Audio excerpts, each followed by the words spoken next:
شعارات وحضرت فيها الجزيرة عند الدوسري لتنتزع أول أشواط الفترة الصباحية. ناصر بن محمد بن راشد الدوسري هو من استطاع أن ينتزع بطاقة الشوط الأول. التوقيت الزمني 6 دقائق ثانية 9 أجزاء من الثواني. تهانينا والناموس لمالك الجزيرة ناصر بن محمد الدوسري، وتستاهل يا أبو محمد بن الرومي، هذه عادتك دائما. هو راعي مهيض صحيح، نعم، ويستاهل الناموس، وأيضا التهنئة للوالد محمد بن راشد الدوسري وللجميع الحقيقة الأخوان نايف الدوسري على هذا الإنجاز الذي يحقق في صباح هذا اليوم. المركز الثاني نبأ الهادي بن راشد بن خالد الشهواني، والمركز الثالث فيافي لمحمد بن الويهي الجحافي. نقول لكم الناموس جميعا على الحصول على المراكز الأولى الثلاث.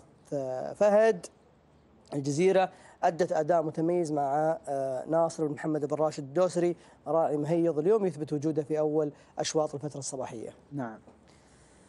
في البداية نبارك لأخوي ناصر محمد بن راشد الدوسري، الوالد محمد بن راشد الدوسري وأنجاله الكرام على هذا الإبداع، وعلى المتابع لها فهد بن محمد بن راشد الدوسري. يستاهل فهد، نقول نعم، الناموس والله يستاهل الناموس. وفهد له حضور طيب في جميع المهرجانات نشوفه، قدم اليوم أحد الأسماء اللي يملكها في العزبة اللي هي الجزيرة، شكل طيب، أداء طيب، نهاية تسمت على الجزيرة. تسمت على الجزيرة نعم. كذلك دامنا ذكرنا الجزيرة وباركنا له، كذلك نذكر سلالتها بنت جلمود على فهد، بعير فهد بن ناصر الخليفة. بنت جلمود هي. نعم، يوم تكلمنا عن الإنتاج، فهد بن ناصر الخليفة الله يجزاه خير من أحد الداعمين للإنتاج بقوة صراحة. يستاهل والله. وهي على جلمود بعير فهد بن ناصر الخليفة، ومنتقله ملكيتها ناصر محمد الدوسري من عند عويد الهاجري ما شاء الله. نعم، صاحبة نقطة. ونقول حق ناصر محمد بيض الله وجهك وفهد تستاهلون الناموس، جعل ناموس دائما ان شاء الله. يستاهلون والله كلهم الاخوان على هذا الانجاز. ابو ثامر، لو نلاحظ دخول نبأ بعد الهادي بن راشد بعد نهني الناموس، ادائها كانت متميزه. نعم، لحوقها من الصفوف الخلفيه صحيح، كان صعب عليها تغليص المسافه، لكن نعم ودك دائما باللي تلحق. نعم، يكون مقصودها عالي واحتياطها عالي. نعم، نهني الناموس. يستاهلون اذن التهاني والناموس لجميع الفائزين في والحاصلين على المراكز الأولى في أشواط الفترة الصباحية. أنتقل إلى الشوط الثاني في الترتيب العام. الأول فيما يخص الحقائق القعدان، نجم أثبت أنه نجم هذا الشوط، واستطاع أيضا أن يظفر ببطاقة هذا الشوط. نجم مع مالكة جابر بن محمد بن ناصر اللخن المري. نقول لك الناموس يا أبو محمد على هذا الإنجاز. التوقيت الزمني 7 ثانيتين 7 أجزاء من الثانية، أو 6 ثانيتين 7 أجزاء من الثواني. شكرا لمنتجنا العزيز اللي نبهنا على التوقيت الزمني. المركز الثاني دينار مع خالد إبراهيم محمد إبراهيم الفضالة، والمركز الثالث مع جلاد سالم محمد بن راشد المقارح. تهانينا والناموس للجميع. نجم كان نجم وعلامة فارقة في مسار هذا الشوط أبو نواف. فعلا نجم اسم على مسمى. نبارك لمالك جابر محمد بن ناصر المري هذا الفوز وهذا الانتصار، والشوط أيضا حمل لنا منافسة قوية، استمرت المنافسة إلى مقربة من خط النهاية. نجم أثبت للجميع أنه فعلا نجم، وقدم مالك لهذا الشوط بالذات، الشوط الرئيسي من أشواط هذا اليوم، دليل على ثقته أيضا وحسابه لمثل دخول نجم في هذه الأشواط. كذلك من حصل على المركز الثاني ونافس منافسة قوية اللي هو دينار أبلة حسن، ويستاهل مالك خالد بن إبراهيم محمد الفضالة هذا الانتصار. والمركز الثاني أيضا دليل قوة المنافسة. اليوم كل الأشواط أبو ثامر اللي تابعناها خصوصا الأولية هي توقيتات متقاربة، 6 ثانية 6 ثانيتين، دليل على قوة المنافسة والاستعداد لخوض غمار هذا التحدي الكبير. نعم. قبل لحظات أبو محمد كان الحديث حول اللجنة وما قامت به من جهود. أنا أشوف أن اللجنة اللي قائمة على ميدان الشاحنية هي لجنة احترافية بكل ما تعني الكلمة معنى، حيث أن استعدادهم للموسم القادم يصدر قبل 5 شهور و 6 شهور من انطلاق الموسم. يعطيك إيحاء بأن هذه اللجنة هي قائمة بأدوار بأدوار ولها خطط مستقبلية، لها خطط مستقبلية وأدوارها للأعوام وعلى القادمة. فكرة هذا يساهم مساهمة كبيرة الحقيقة صحيح. في خدمة المشاركين. أنا لما أكون مشارك وعندي خبر على مدى 6 شهور 7 شهور بالجدولة حقة المشاركات المحليات، وضع المشاركة أمام الحدث مبكر. نعم. وهذا جزاهم الله خير، يشكرون عليه وبيض الله وجوههم، يستاهلون. ودائما ما يقدمون للافضل أبو ثامر يستاهلون. النجم نعم. اللي جابر محمد بن ناصر لخن ينحدر من سلاله المستشار بعير احمد محمد المكتوم. المستشار. نعم. نعم. ومنتقله ملكيته من سلطنه عمان من احد اخوان من عمان. يستاهل الناموس راعي. نعم، ما يحضرني اسمه الحين، لكن يستاهلون كلهم الناموس. أكيد. وباللخن القعود هذه تقريبا اشتراكاته بسيطه، وعنده عده سبقات ترى في ميدان البصير، واليوم اثبت وجوده الشوط الرئيسي. يستاهل. ومعنا اليوم كان في هواء، على فكره الجو كان اليوم هواء، فالتوقيت 6 و2 و7 اجزاء، ايضا توقيت مميز، كذلك توقيت الجزيره 6 و8 و9 اجزاء من الثانيه. افضل توقيت يسجل على مسار 22 شوط اشواط الفتره الصباحيه، توقيت مكرر طبعا مثل ما نقول، الشوط الرابع القعدان وكذلك الشوط الخامس. الشوط الرابع القعدان الحصان مع جابر بن محمد بن حمد الدعيه، ونقول لابن الدعيه الناموس وتستاهل، شعار وله عوايده وله حضوره. والتوقيت الزمني 6 ثانيه جزئين من الثانيه، فتهانينا والناموس لمالك الحصان على هذا الاداء في مسار هذا الشوط. 6 وثانيه و2 مع عوامل الجو اليوم هواء ترى الصبح، توقيت ممتاز. توقيت ممتاز، ونبارك لابن الدعيه على حصوله التوقيت الافضل والسبق في صباح اليوم، وشعار معودنا على الانجازات وعلى السبق. يستاهل. وحنقول حق ابن الدعيه نبغي ان شاء الله الفال النايف، عنده قعود سبوق اسمه نايف السنه اللي جايه، نقول له ان شاء الله الفال النايف. الحصان هذا ينحدر من سلاله الحصان بعير شبيب محمد النعيمي، ما شاء الله، احد داعمين الانتاج بعد شبيب. الحصان ولد صقون خناجر بعير شبيب محمد النعيمي، ومنتقله ملكيته لجابر محمد الدعيه، وصاحب اكثر من نقطه في هذا الموسم. نعم، وتوقيته 6 ثانيه وجزئين من الثانيه مثل ما ذكرنا مشاهدينا الكرام. مع عوامل الجو اليوم الفتره الصباحيه يعتبر هذا التوقيت الحقيقه توقيت مميز. اليوم في اشواط الحقائق او اشواط الرموز قد نشاهد يعني مقاربه لهذا التوقيت، وخصوصا ان الهواء اليوم هواء قوي. وهذا هو وصول الحصان الشوط الرابع مع جابر بن محمد بن حمد الدعيه الى خط النهايه، 6 وثانيه وجزئين من الثانيه، فتهانينا والناموس لجابر بن محمد بن حمد الدعيه. الشوط الخامس البكار ايضا اتت منوه بنفس التوقيت، 6 وثانيه وجزئين من الثانيه، مع مالكها ايضا صالح بن حمد ابو شريده العذبه. ونقول لك يا ابو حمد ايضا الناموس على تحقيق منوه للتوقيت ايضا المميز في اشواط الفتره الصباحيه 22 شوط، اذا شوطها موجود حلو. هذا شوط منوه ايضا نفس التوقيت تكرر ابو نواف، سواء كان في شوط الحصان او في شوط منوه. نعم، ناموس لصالح بن حمد ابو شريده على يستاهل ابو شريده بعد من الشعارات المعروفه. التوقيت الزمني الرائع، وهو يعتبر الافضل مع توقيت الحصان. طبعا يعطيك ايضا مؤشر ايجابي على ان الحلال حضر في يومه، رغم العوامل اللي ذكرناها وهي عوامل الاجواء وما شابه، لكنها حضرت في يومها، وهذا مؤشر ايضا على ان ابو شريده موجود وعصر ليل متواجد عندنا في الاشواط المهمه، ونتمنى له التوفيق ان شاء الله. يستاهل اذا ابو شريده اداء تميز لمنوه في مسار هذا الشوط. فهد. نعم، شعار ابو شريده بعد شعار معروف بالانجازات وحضوره مميز، يستاهل، نبارك له ونهنيه الناموس. الغريب الشيء اللي بنضيفه في شوط منوه، تنحدر من سلاله ممدوح بعير ابو شريده، وممدوح ولد ممدوح بعير شبيب النعيمي مالك الحصان. ما شاء الله، يعني نعم. في عمليه ارتباط في التوقيت في التوقيتات الزمنيه. نعم. وفعلا هذا غريب في الموضوع. نعم، ممدوح ابو شريده بعير منتج، ومنوه لها نقاط واكثر من مره سجل التوقيت الافضل في هذا الموسم. تنحدر من سلاله ممدوح بعير ابو شريده، وامها منوه ناقه ابو شريده، ناقه لها انجازات عندنا في ميدان شحن. نعم، ما شاء الله عليها. شوف ما شاء الله تبارك الرحمن، الله يبارك له فيها. شوف عون ولون وزين جامع كل نعم. شيء ما شاء الله تبارك الرحمن. ونهايه طيبه من قامته، ونهايتها طيبه من قامته وهي في ضغط، ولكن تخلصت من الضغط بنهايه فارقه. الله يبارك له فيها ما شاء الله تبارك الرحمن. الله يبارك له فيها ما شاء الله تبارك الرحمن. اذا التهاني والناموس لصالح بن حمد ابو شريده العذبه المري، هذا الشعار اللي دائما ما يكون له حضوره في مثل هذه المهرجانات. اذا مشاهدينا الكرام، هذا فيما يخص اشواط الفتره الصباحيه من ناحيه الاشواط الاولى، وكذلك افضل التوقيتات الزمنيه. دعونا ننتقل الى قائمه باسماء الهجن الحاصله على المراكز الاولى في اشواط الفتره الصباحيه.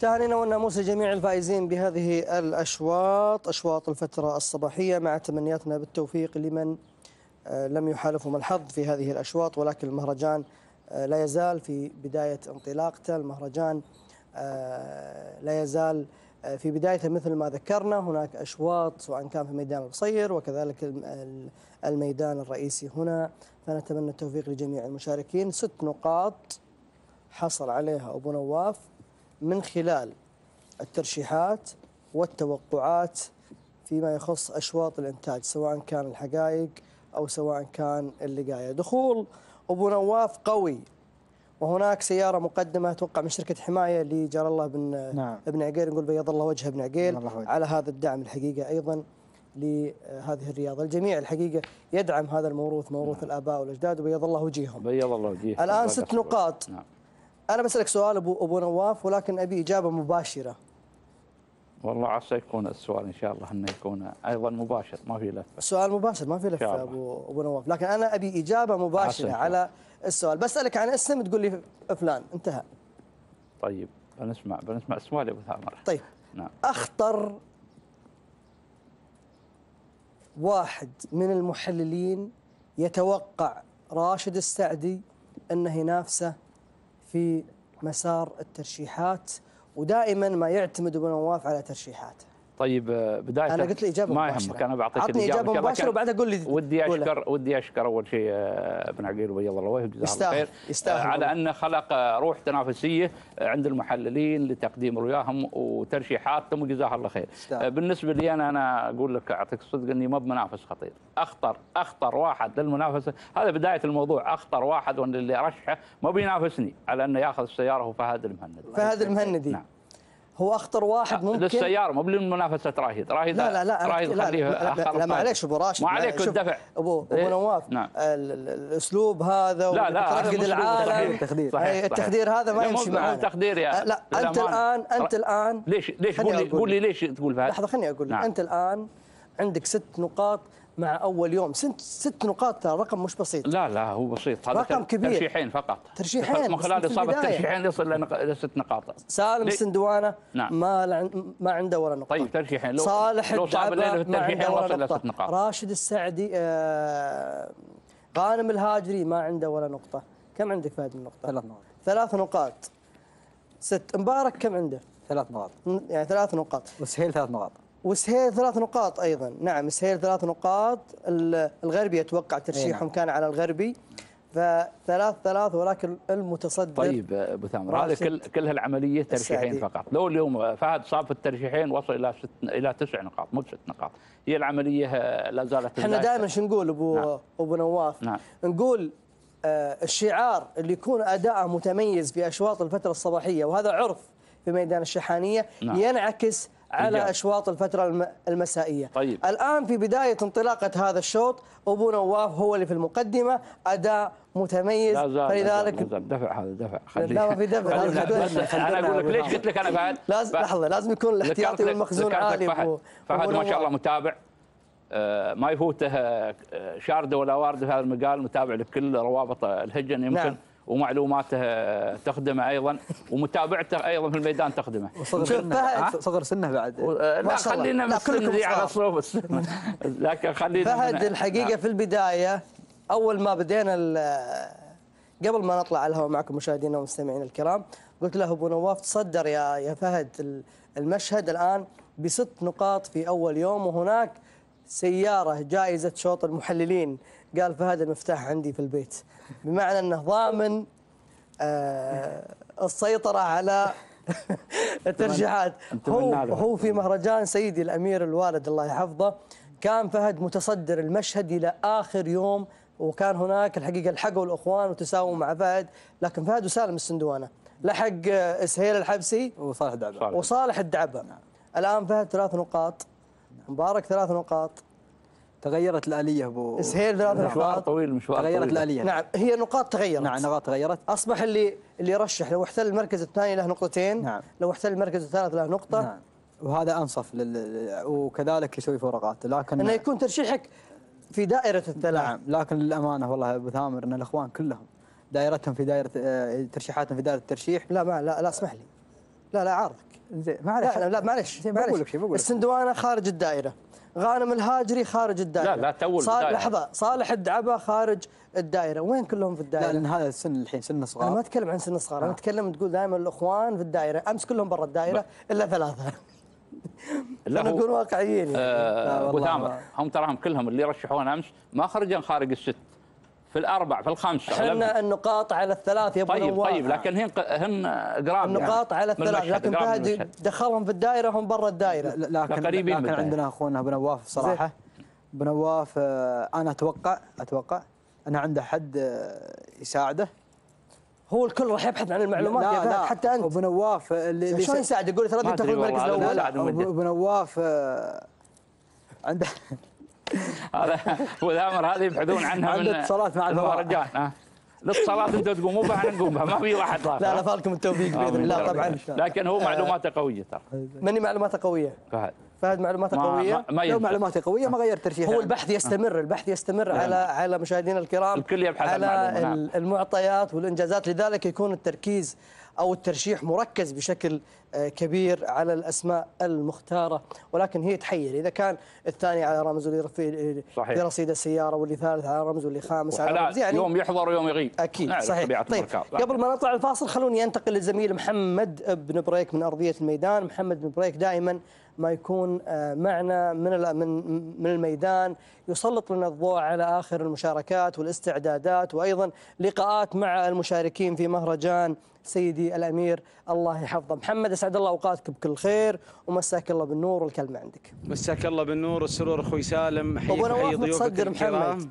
ونبارك ايضا لابو نواف التصدر، ونتمنى له ان شاء الله مزيدا من التوفيق. الله يبارك فيك. ولاخوانه المحللين. سالم الكل مستعد اليوم ثاني ايام المهرجان، انطلاقات قويه يشهدها او تشهدها ارضيه الميدان في هذا المهرجان السنوي لسباقات الهجن العربيه الاصيله. الشيء الجميل سالم ان يعني ما في احتكار لاشواط الرموز. شاهدنا هجن في مهرجان الأمير الوالد حصلت على الرموز في يوم الأمس، شاركت ما حلف الحظ بانتزاع المراكز الأولى. هذه الرياضة يعني مثل ما يقولون السابق تظهر بيدها في الشوط.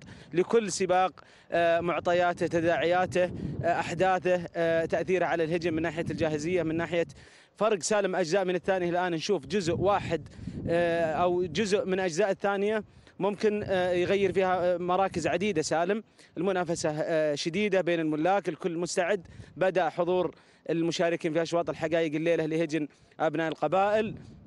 العوامل الجوية سالم الليلة أكيد ما راح تساعد على التوقيت الزمني، وراح يكون لها تأثير على بعض الهجن، بالتحديد الهجن اللي تقوم في المقدمة راح يأثر عليها الهواء في وجه المطايا إلين الكيلو ونصف الأخير. هذا ما نشاهده على أرض الواقع، هواء قوي سالم الليلة. لكن السبوق مثل ما يقولون المحللين وهل الهجن والعارفين لا يتأثر عليها الأجواء. السبوق سبوق مهما كانت في ظروفها، لأنها تركض الهجن وتنطلق من مكان واحد، والنهاية خط النهاية هو الفيصل.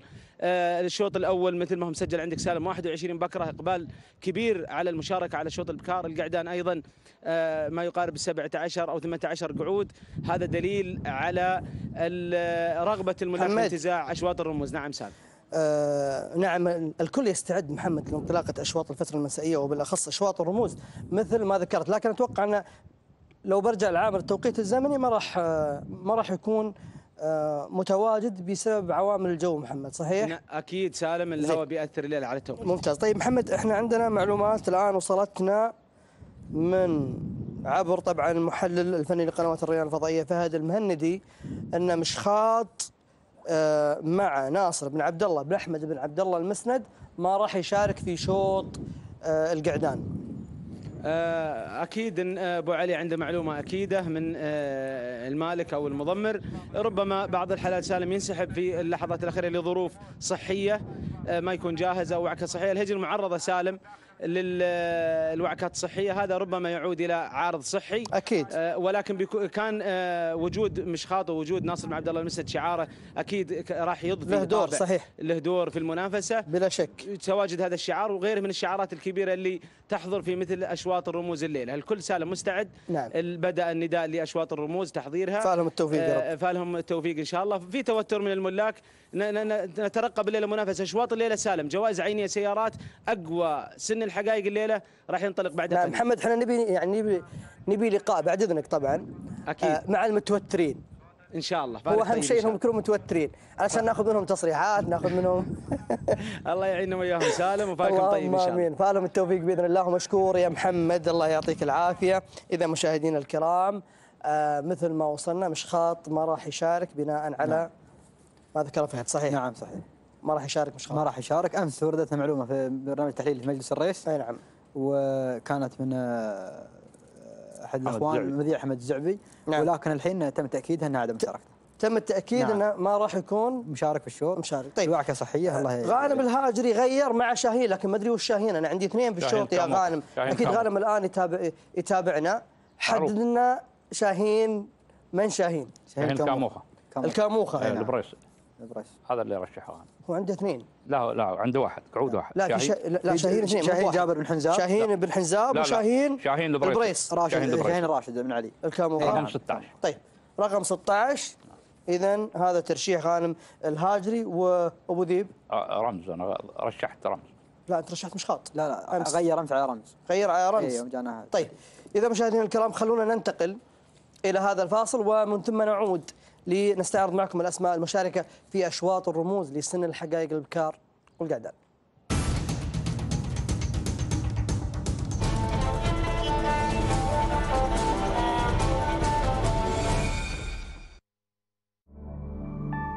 الراعي البلاتيني. كما قال الرسول صلى الله عليه وسلم: بارك الله لكما وبارك عليكما وجمع بينكما في خير إن شاء الله. زواج شيء من الدين ويعتبر نص الدين، الله يبارك لهم بالذرية الصالحة. في أمر أحب أشيد فيه صراحة، القاعات اللي موجودة هنا مفخرة. القطر عسى الله يديمها ويعزها إن شاء الله. جعله مبارك تشاهدونه الجمعة والسبت الساعة 7:30 مساء على قناة الريان.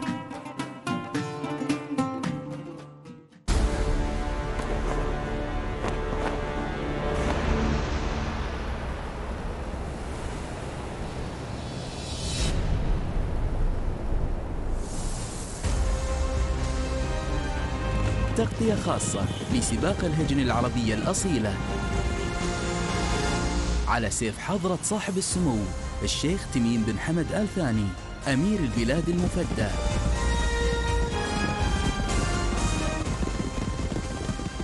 ضمن برنامج الريس تشاهدونه يومياً حتى 10 أبريل الساعة 8 مساء مباشرة على قناة الريان. تعلن قناة الريان الفضائية عن تغيير ترددها على القمر الصناعي سهيلسات بتقنية SD اعتباراً من تاريخ 3 أبريل 2019 مع بقاء ترددات HD كما هي. قمر سهيلسات 2 SD على مدار العربسات، التردد 10730، الاستقطاب أفقي، معدل الترميز 30,000، معامل تصحيح الخطأ 3/4، إشارة إرسال البث DVB-S، التعديل QP-SK.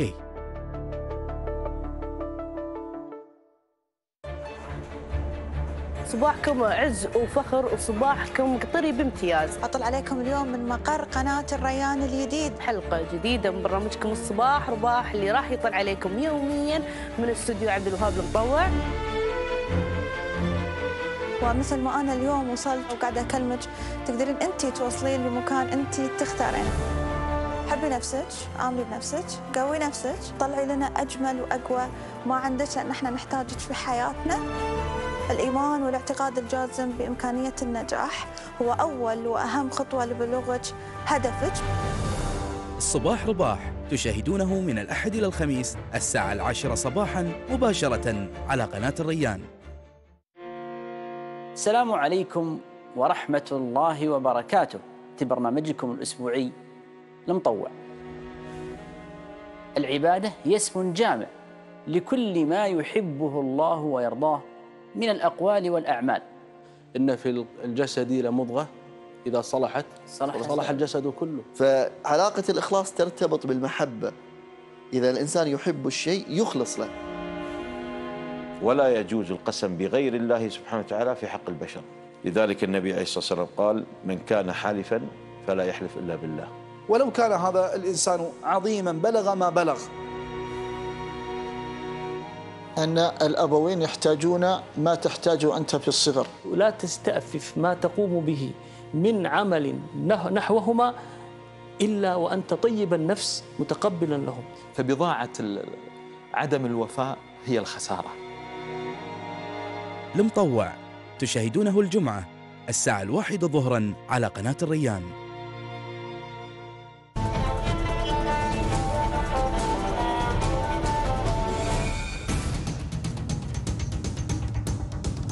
هذا خلصنا منه.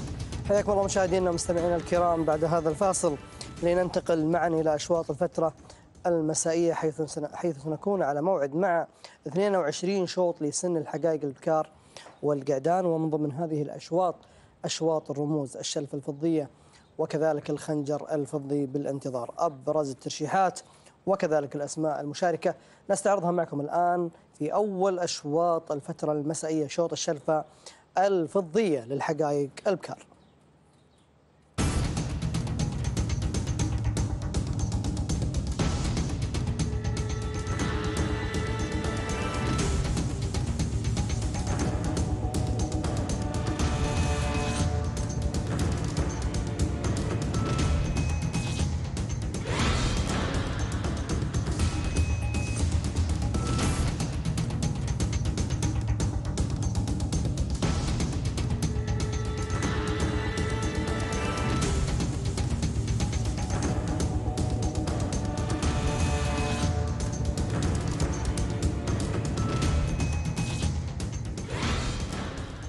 واحد 21 اسم في هذه القائمة أتت لانتزاع الشلفة الفضية، فالهم التوفيق بإذن الله من خلال هذه المشاركة. الأبرز ربية، الشعار المسند، الشعار الخطير، ناصر بن عبد الله المسند الأنيق، ونقول فالك التوفيق يا أبو عبد الله بإذن الله.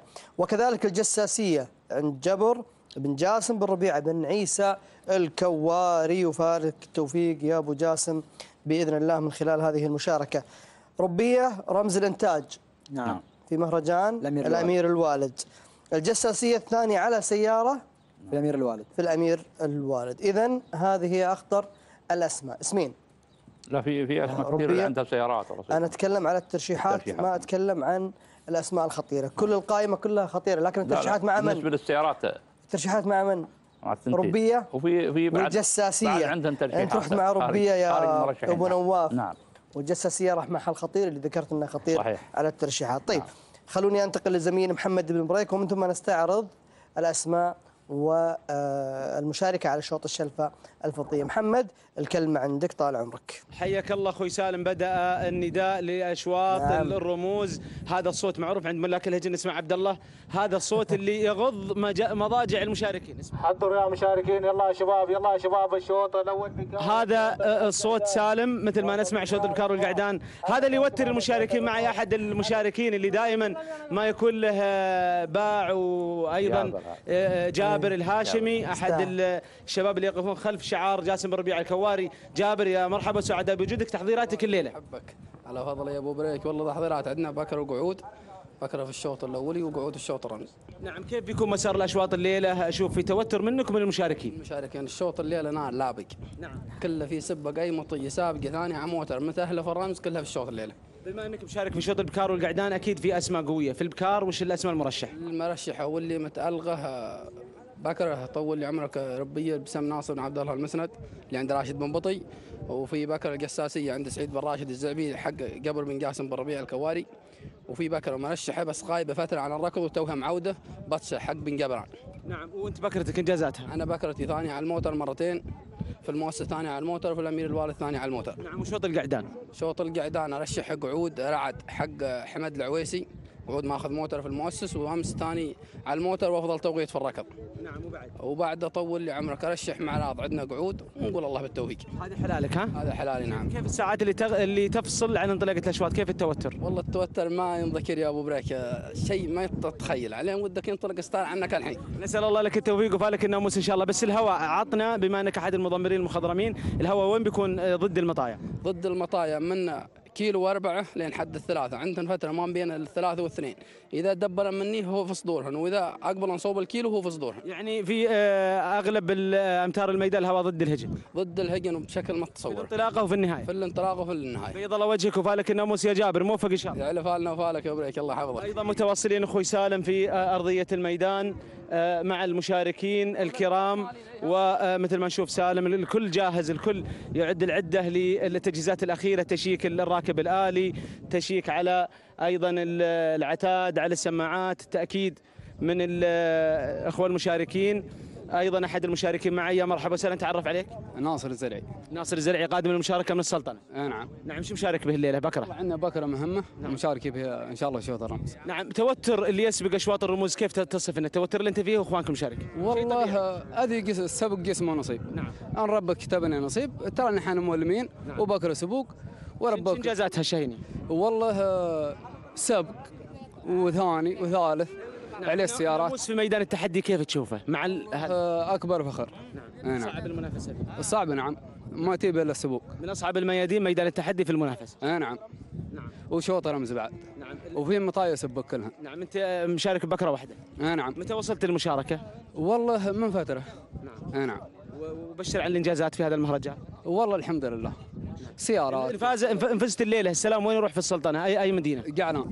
مدينه جعلان. نعم. اي ميدان هناك؟ ميدان سيح الرمت. الله يوفقك ان شاء الله، ويروح الناموس لسيح الرمت وموفق ان شاء الله. امين ان شاء الله. ايضا سالم متواصلين من ارضيه الميدان، نشوف التحضيرات الاخيره سالم والاستعدادات النهائيه لانطلاقه اشواط الرموز الليله، الكل جاهز على هبه الاستعداد سالم. هناك توتر مثل ما ذكرنا من المشاركين، هذا شيء طبيعي في اشواط الرموز، اللجنه تقوم بدورها من ناحيه فحص ما يلزم. اليك كلمه سالم ولضيوفك الكرام. نعم، شكرا محمد، وكذلك الشكر ايضا موصول لضيوفك الكرام. والحقيقه يمكن صوت النداء هذا للدخول الى بدايه انطلاق الشوط فعلا يوتر المشاركين. ابو نواف، دائما طبعا انت لما تكون عندك مشاركه وتسمع الحث جاك سرعوا دخلوا، اكيد انه يربك اكيد، ويدخل، خصوصا اذا انت محضر وشوط رمز بعد مو بشوط سياره وخلاص الوضع يختلف. الشوط حاضر ولا تاخر. نعم. ولا المرونه يتولى عمليه تضميرها جابر الهاشمي. نعم.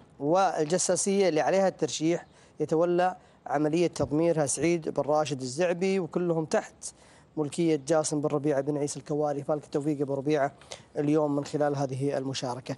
اذا لدينا هنا في القائمه 21 اسم. فهد المهندي ترشيحك ذهب مع الجساسيه. نعم.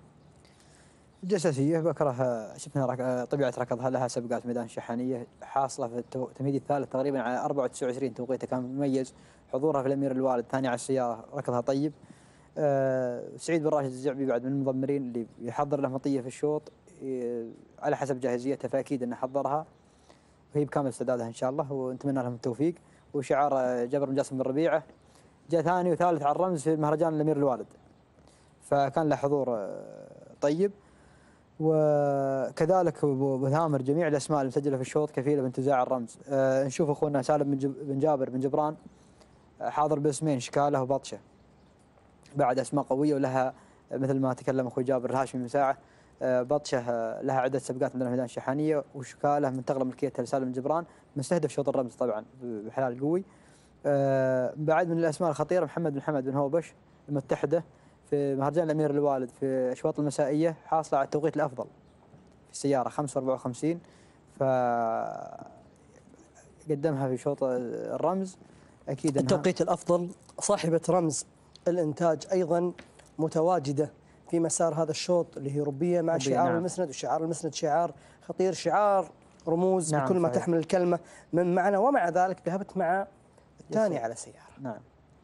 يعني تركت صاحبه الرمز، صحيح، وتركت اللي ماخذه افضل توقيت وذهبت مع الجساسيه. عندك معلومات ما هي عندنا يا فهد؟ لا هو ما عندي معلومات، عندي ولا ايش رايك ابو نواف؟ دائما اشرت انا على ان فهد عنده معلومات وعنده مصادر ومتابع والله ما هو لا صغير ولا هو كبير. ترشيح اسم.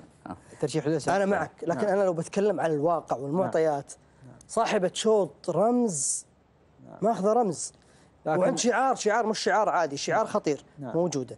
صحيح. صاحبة أفضل توقيت أيضا موجودة، ومع ذلك أذهب مع الثاني على السيارة. عطنا المعلومات. نعم أبو ثامر، انتقال ملكية الهجن من عزبة لعزبة في وجهة نظري يمكن ما هي يا تجيب ركض قوي ولا يكون حظوظها نص نص. نعم، لأنها من عزبة لعزبة، من يد ليد في فترة يعني قصيرة. بعد يعني بعد في هناك أمر مغاير يمكن يكون في مستواها. نعم. ما تكون في مستواها. صحيح. ومع ذلك رشح. يبنى على توقعات. لا أتكلم عن ربية. نعم. ما تكلمت عنها لأنها انتقلت ملكية من عزبة لعزبة، وسعيد بن بطي الزعبي من أخطر المضمرين. هي راحت العزبة، ما هي بعادية. ما هي بعادية، لكن هذه ذلول مطية يعني ما انت هم ادرى في تحضيرها. نعم. الثنتين هم شروها من شوط رمز، ما راح يودونها بشوط سياره. المعلومه الثنتين اللي رشحوهم الاخوان كلهم تحت اداره سعيد بن راشد الزعبي. لا ربيه عند سعيد بن بطي الزعبي.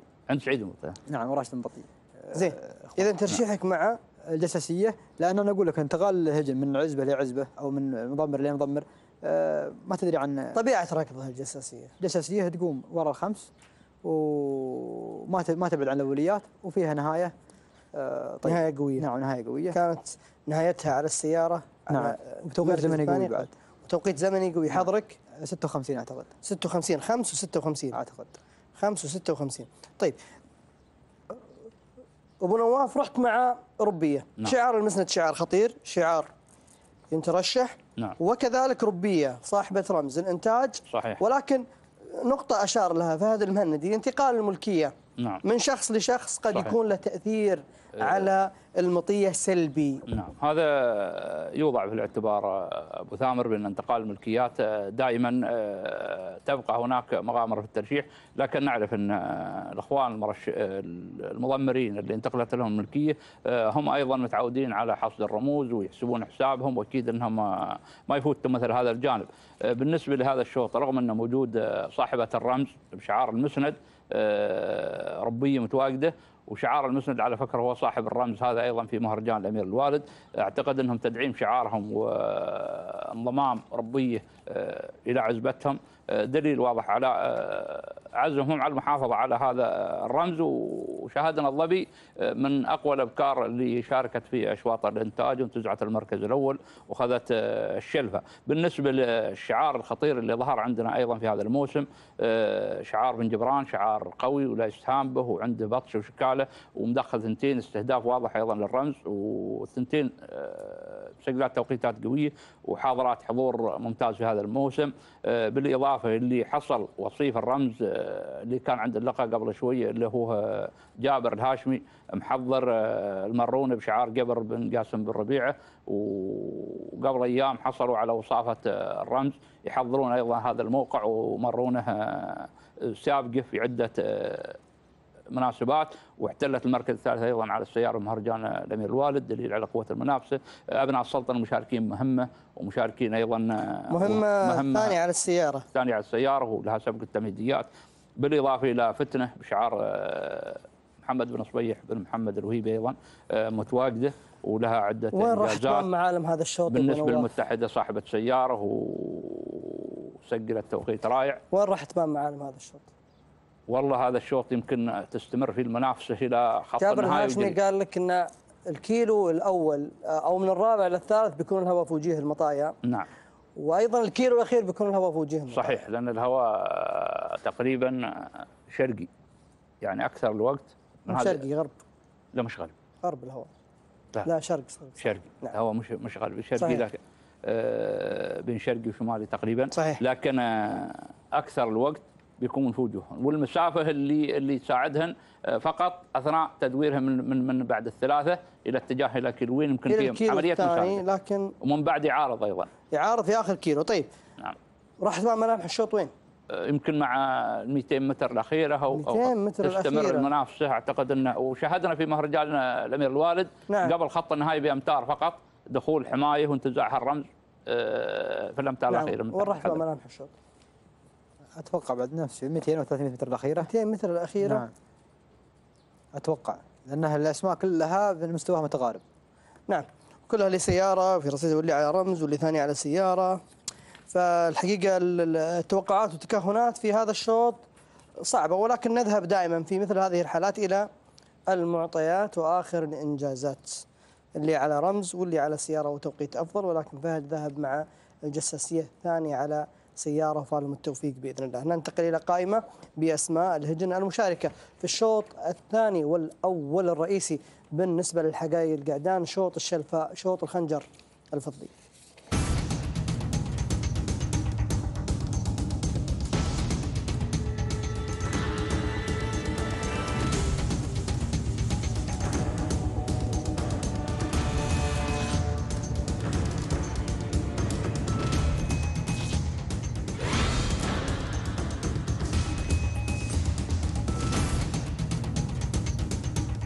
سبعة عشر اسم في هذه القائمة مشاهدينا مستمعينا الكرام. شوط الخنجر الفضي لسن الحقائق القعدان ولمسافة 5 كيلومترات، رمز الأبرز في الترشيحات، ثالث على الرمز، وله أيضا سبقات مثل ما ذكر فهد المهندي في الأشواط الرئيسية، في أشواط رئيسية، التمهيدي السابع والثامن، في التمهيدي السابع وكذلك التمهيدي الثامن، أو عفوا 4 كيلو. شكرا منتجنا العزيز عبد الله الخوار.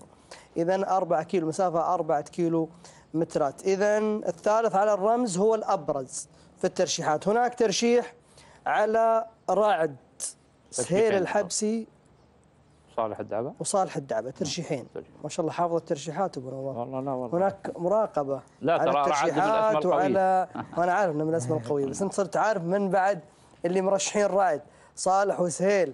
لا المنافسة على شدها يا جماعة في الترشيحات، الكل يبي السيارة، فلهم التوفيق إن شاء الله. آمين إن شاء الله. طيب إذا الرعد هو الأخطر في المرتبة الثانية بعد رمز لشعار المريزيق علي بن ناصر بن علي المريزيق المري، فله التوفيق بإذن الله.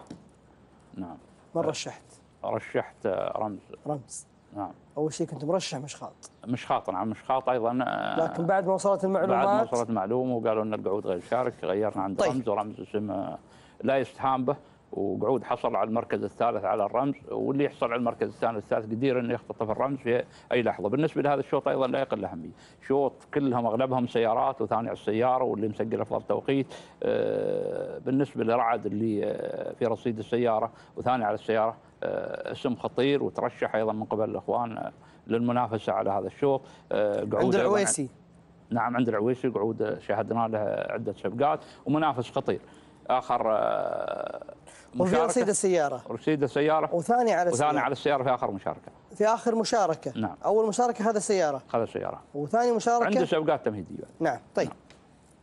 ايضا مياس متواجد محمد سلطان له عده سبقات، محمد سلطان الحوسني، وقعود لا يستهان به، والحوسني العام اخذ رمز في اللقايه، بدهم ان يعيدون الكر ويختطفون احد الرموز الغاليه. بالنسبه لشاهين الكاموخه، قعود عودنا على السبق في عده تمهيديات ورصيد 3 سيارات، ايضا قعود لا يستهان به، ورشحوا غانم بالرده انه يكون البطل. رشحه بالنسبه للجويزيان ايضا قاطعك ابو نعم ابو نواف، غانم الهاجري فعلا مع شاهين اللي عند البريصي. نعم هذا قعود ورصيد ملي، وقعود من القعدان اللي يقومون في البدايه ويواصل بنفس الاداء اذا كان في يومه، وابعد بالشوط صعب انه اللحاق به. بالنسبه لجويزيان قعود جوي رصيد السياره، ويترشح ايضا من ضمن الاسماء. اغلب القعادين اللي عندنا لهم سبق وثاني على السياره وانجازات تنمليه وتوقعات صعبه والله يا ابو ثامر. رمز وش كنا في رصيده؟ ثالث على الرمز، ثالث على الرمز، التمهيديات في السابع والثامن، ويسبق الشوط الاول وبريحيه. من راح ينافس رمز؟ والله كلهم قاعدين ل 14 بناء على المعطيات بناء احنا دارين كلهم راح ينافسون، لكن بناء على المعطيات من راح ينافسه؟ يمكن اقربها رعد قعود يقول. نعم انا اختلف معه. ممتاز. انا احب الاختلاف. تفضل. انا اقول اقربهم همام راشد علي بن سلامه. راشد علي بن سلامه الهاجري بن سلامه. نعم. غني عن التعريف وشعار غني عن التعريف. صحيح. لكن انجازات همام صاحب افضل توقيت اكثر من مره، ميدان شحنيه افضل توقيت. نعم. اكثر من مره. نعم. ما شاء الله. تعرض الوعكه صحيه ما شاء الله، تعرض الوعكه صحيه، ورجع شفناه اول دخول له بعد الوعكه الصحيه، ثاني على السياره في مهرجان الامير الوالد. ما شاء الله تبارك الله. حضوره في شوط الرمز اتوقع انه يكون عودة بن سلامه متعوده على الرموز. تعود على الرموز. نعم. شعاره متعود على الرموز. نعم. ليه ما رشحته؟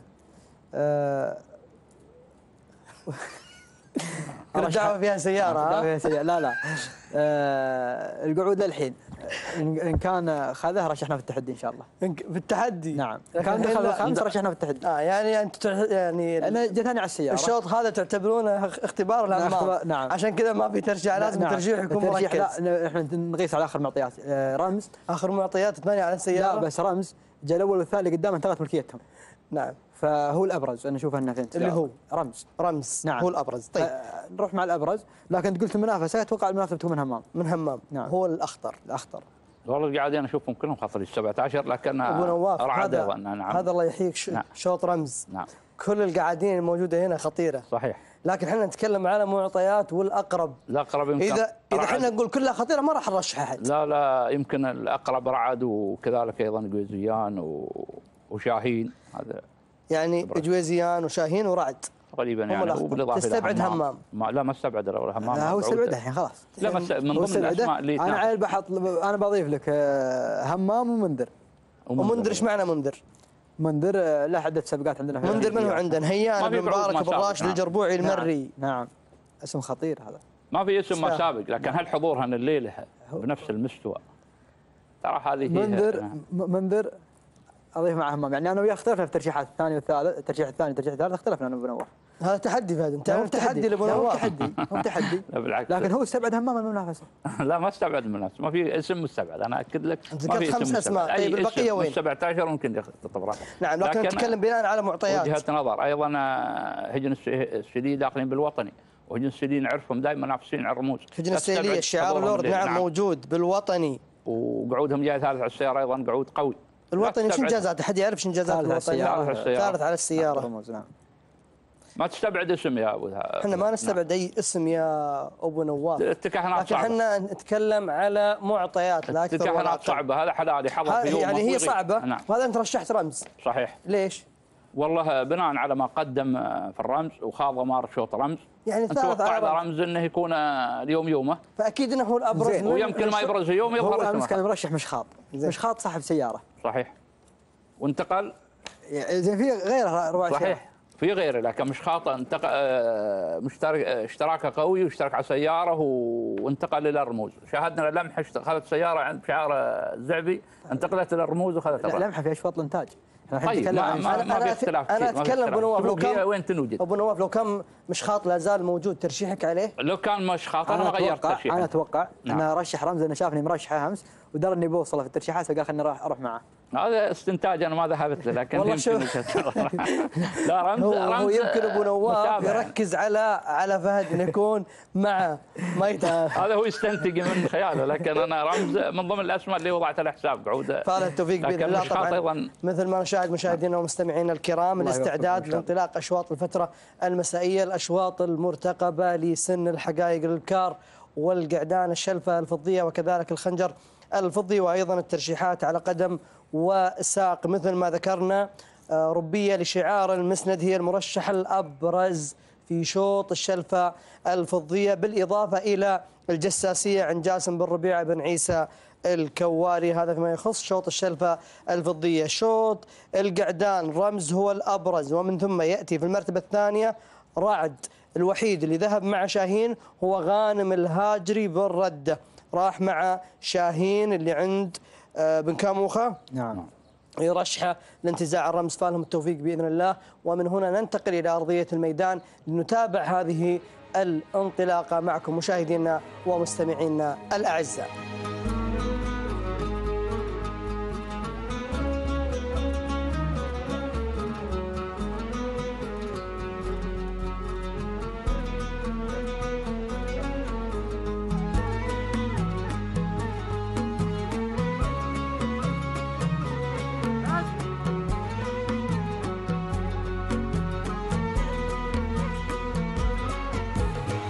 جاتك اللي وصفها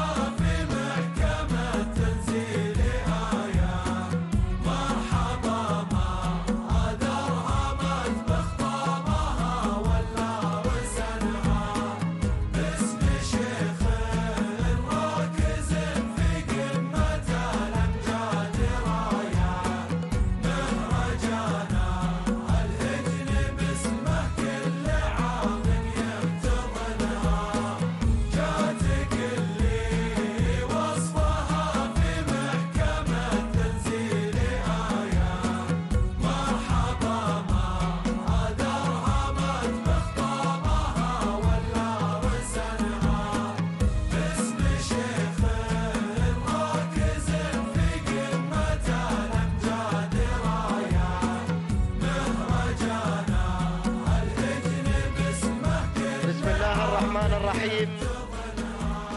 أيها الحفل الكريم، أيها الأخوة المتابعون الأعزاء أينما كنتم، سلام الله عليكم ورحمته تعالى وبركاته. أسعد الله مساءكم وأوقاتكم بكل خير من هنا، من ميدان التحدي، من ميدان سباقات الهجن العربية الأصيلة، في هذا الموعد الكبير المنتظر، حيث نعيش معكم ثاني أيام هذا المهرجان السنوي الكبير، والمقام على شرف سيف سيدي حضرة صاحب السمو الشيخ تميم بن حمد بن خليفة آل ثاني أمير البلاد المفدى، يحفظه الله ويرعاه. اليوم هو يوم فيه التنافس لسن الحقائق لمسافة 4 كيلومترات بشوط رئيسي أول، سيكون فيه التحدي على الشلفة الفضية إضافة إلى الشلفة للفائز بالمركز الأول. هناك مبلغ نقدي قيمته 300,000 ريال قطري. بسم الله وعلى بركة الله. أيها الحفل الكريم، أيها المتابعون الأعزاء أينما كنتم، هكذا حانت ساعة العمل، وهكذا حانت ساعة الصبر، وهكذا حانت ساعة الحقيقة والمواجهة. هنا هذا هو الشوط الرئيسي، هذا هو الشوط المفتوح، هذا هو الشوط الذي يضم في داخله المشتريات والإنتاج والهجن الودايع، فالكل هنا يقدم أقوى ما لديه في هذا السن الذي يعرف بأنه سن المفاجآت. نبدأ مباشرة في إزاحة الستار عن معرفة الأسماء الحاضرة والمتواجدة من أجل المنافسة على الشلفة الفضية. الشلفة لمن من هذه الأسماء المتواجدة وعددها 21 اسما. أبدأ مع المركز الأول لأجد المتحدة تتحد مع المركز الأول، وتنطلق المتحدة لمحمد بن حمد بن علي بن حمد بن هوبش، مشاركة قوية وسبق لها أن حققت سيارة في مهرجان سيد الأمير الوالد. إذن هذه المتحدة على المركز الأول. الدور دور شكالة، من تحتل المركز الثاني شعار بن جبران، الشعار الكبير. شكالة تتقدم ليحضر مع سالم بن جابر بن محسن الجربوعي، بينما يا سلام وضوح واضحة، وضوح الشمس، وتتسلل من المركز الثالث إلى المركز الثاني. وضوح لمحمد بن سعيد بن فهيد بن سعيد الحنيتم. الله يا وضوح، شكلها شكل ممتاز وأداء أداء قوي. نتابع المركز الثالث لأجد الربية. يا سلام، هذه ربية مرشحة قوية ومن البكار المصنفات لانتزاع الشلفة. هذه ربية للأنيق ناصر بن عبد الله بن أحمد بن عبد الله المسند. تتسلل وتتقدم إلى المركز الثالث، دور المركز الرابع، واسمها مقرها الآن في المركز الرابع لراشد بن محمد بن علي الشيبة المري. وخامسا تتقدم سيادة لعلي بن زيد بن محمد بن محسن البحيح. هذه النتيجة، ويا هي أسماء حتى وإن كانت في ريعان الشباب في السن الصغير، ولكنها أسماء كبيرة. عودة إلى بن هوبش. يا سلام يا المتحدة، حتى الآن تفرض نفسها سيدة للموقف وتتقدم كل هذه الأسماء المتحدة. إذن محمد بن حمد بن علي بن حمد بن هوبش، ويا بن هوبش تنتصف أمامك المسافة، يتبقى كيلوين متر على وصولك إلى منصة التتويج وانتزاع الشلفة. المتحدة إذن في المركز الأول، ولكن وضوح في المركز الثاني، عليها الرقم 1 وتطمح وضوح لأن تكون هي صاحبة المركز الأول. محمد بن سعيد بن فهيد بن سعيد الحنيتم. يا سلام، ما شاء الله على وضوح وعلى ربية وعلى الأسماء القادمة. هنا سيادة وأيضا اسم جديد، رموز لمحمد بن فاران بن عتيق بن قريع. وصل شعار بن فاران مع رموز في المركز الخامس، وخمسة أسماء في موقع واحد. المتحدة على المركز الأول، وضوح قادمة في المركز الثاني، المركز الثالث ربية المسند، المركز الرابع هنا سيادة، رموز على المركز الخامس. الله الله الله، المعركة الآن تزداد هنا رحاها وتطحن رحاها، حبوب المنافسة. يا سلام، المتحدة ربية الآن رموز على المركز الثالث، رموز من عمق الميدان تتسلل بتوجيهات وتعليمات. محمد بن فاران بن عتيق بن قريع يتقدم في الكيلو الأخير، الشلفة الفضية 300,000 ريال. لمن من هذه الشعارات؟ إذا الصدارة، رموز تبحث عن الرمز في مسيرة نتمناها أن تكون مع الرموز. إذا الرموز على الصدارة، ربية ناصر بن عبد الله بن أحمد المسند في المركز الثاني، المركز الثالث هناك بكرة تتسلل وتتقدم بالشعار الأزرق، اسمها ضيوف. تصل ضيوف الآن لتكون ضيفة على الصدارة، ضيوف لراشد بن سالم بن محمد الغيثاني المري. الله الله، رموز ما زال بن قريع على المركز الأول، محمد بن فاران بن عتيق بن قريع المري. ربية في المركز الثاني، ناصر بن عبد الله بن أحمد المسند. حتى الآن أعصابه باردة بن قريع، صدرت التعليمات، الأمور الآن تصدر على ربية ورموز. الشلفة ربية رموز تقترب رموز، تقترب من الرمز. محمد بن فاران بن عتيق آل بريد المري يقترب من الرمز، يقترب من الشلفة. إذا رموز إلى الرمز رموز. سيري على بركة الله، سيري وعين الله ترعاك. هذه رموز تحقق الرمز في أغلى المهرجانات، مهرجان سيدي أمير البلاد المفدى بن قريع سلام. والشلفة لمحمد بن فاران بن عتيق بن قريع آل بريد المري. المركز الثاني ربية للسيد ناصر بن عبد الله بن أحمد بن عبد الله المسند. المركز الثالث جاءت فيه سيادة لعلي بن زيد بن محمد بن محسن آل بحيح. المركز الرابع جاءت فيه المتحدة لمحمد بن حمد بن علي بن هوبش المري. والمركز الخامس كان من نصيب فتنة لمحمد بن صبيح بن محمد بن سعيد الوهيبي، ضيف عزيز قادم من سلطنة عمان الشقيقة. نرحب بكل الضيوف الكرام في ميدان الجميع وفي مهرجان سيدي أمير البلاد المفدى، حيث كانت معركة الحقائق. وهكذا رموز في هذه المواجهة الطاحنة التي لا تبقي ولا تذر، كان لها النصر المؤزر في هذا التحدي. التوقيت الزمني 5 دقائق 51 ثانية 9 أجزاء من الثانية، توقيت ممتاز رغم الرياح الشديدة التي تهب على ميدان التحدي. نهنئ مالك الرموز المتوج برمز هذا المساء محمد بن فاران بن عتيق بن قريع آل بريد، والتهنئة لوالده الكريم وداعم هذا الشعار فاران بن عتيق بن قريع المري، وتهنئة خاصة للتويجري علي بن حمد التويجر. التوقيت إذن 5 دقائق 51 ثانية، بينما المركز الثاني كان مع ربية وتوقيتها 5 دقائق 53 ثانية 5 أجزاء من الثانية. تهانينا لناصر بن عبد الله بن أحمد المسند وإلى مضمر ربية راشد بن بطي الزعبي. أما المركز الثالث فكان من نصيب سيادة وتوقيتها 5 دقائق 57 ثانية بالوفاء والتمام. تهانينا والناموس لمالك السيادة علي بن زيد بن محمد بن محسن آل بحيح. وفي هذه اللحظات أنقل الكلمة للزميل محمد بن بريك المري ليعلق على الشوط القادم على الخنجر الفضي. شكرا لزميلي سعد. بسم الله الرحمن الرحيم. مشاهدينا الأعزاء والحفل الكريم، السلام عليكم ورحمة الله تعالى وبركاته، وأسعد الله مساءكم بكل خير.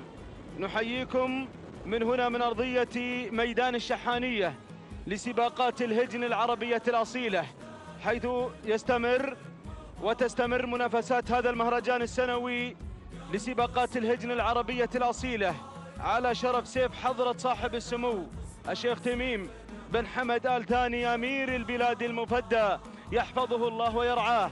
تهانينا لمالك رموز محمد بن فاران بن عتيق بن قريع، وتهاني لفاران بن عتيق بن قريع من اختطفت الشلفة.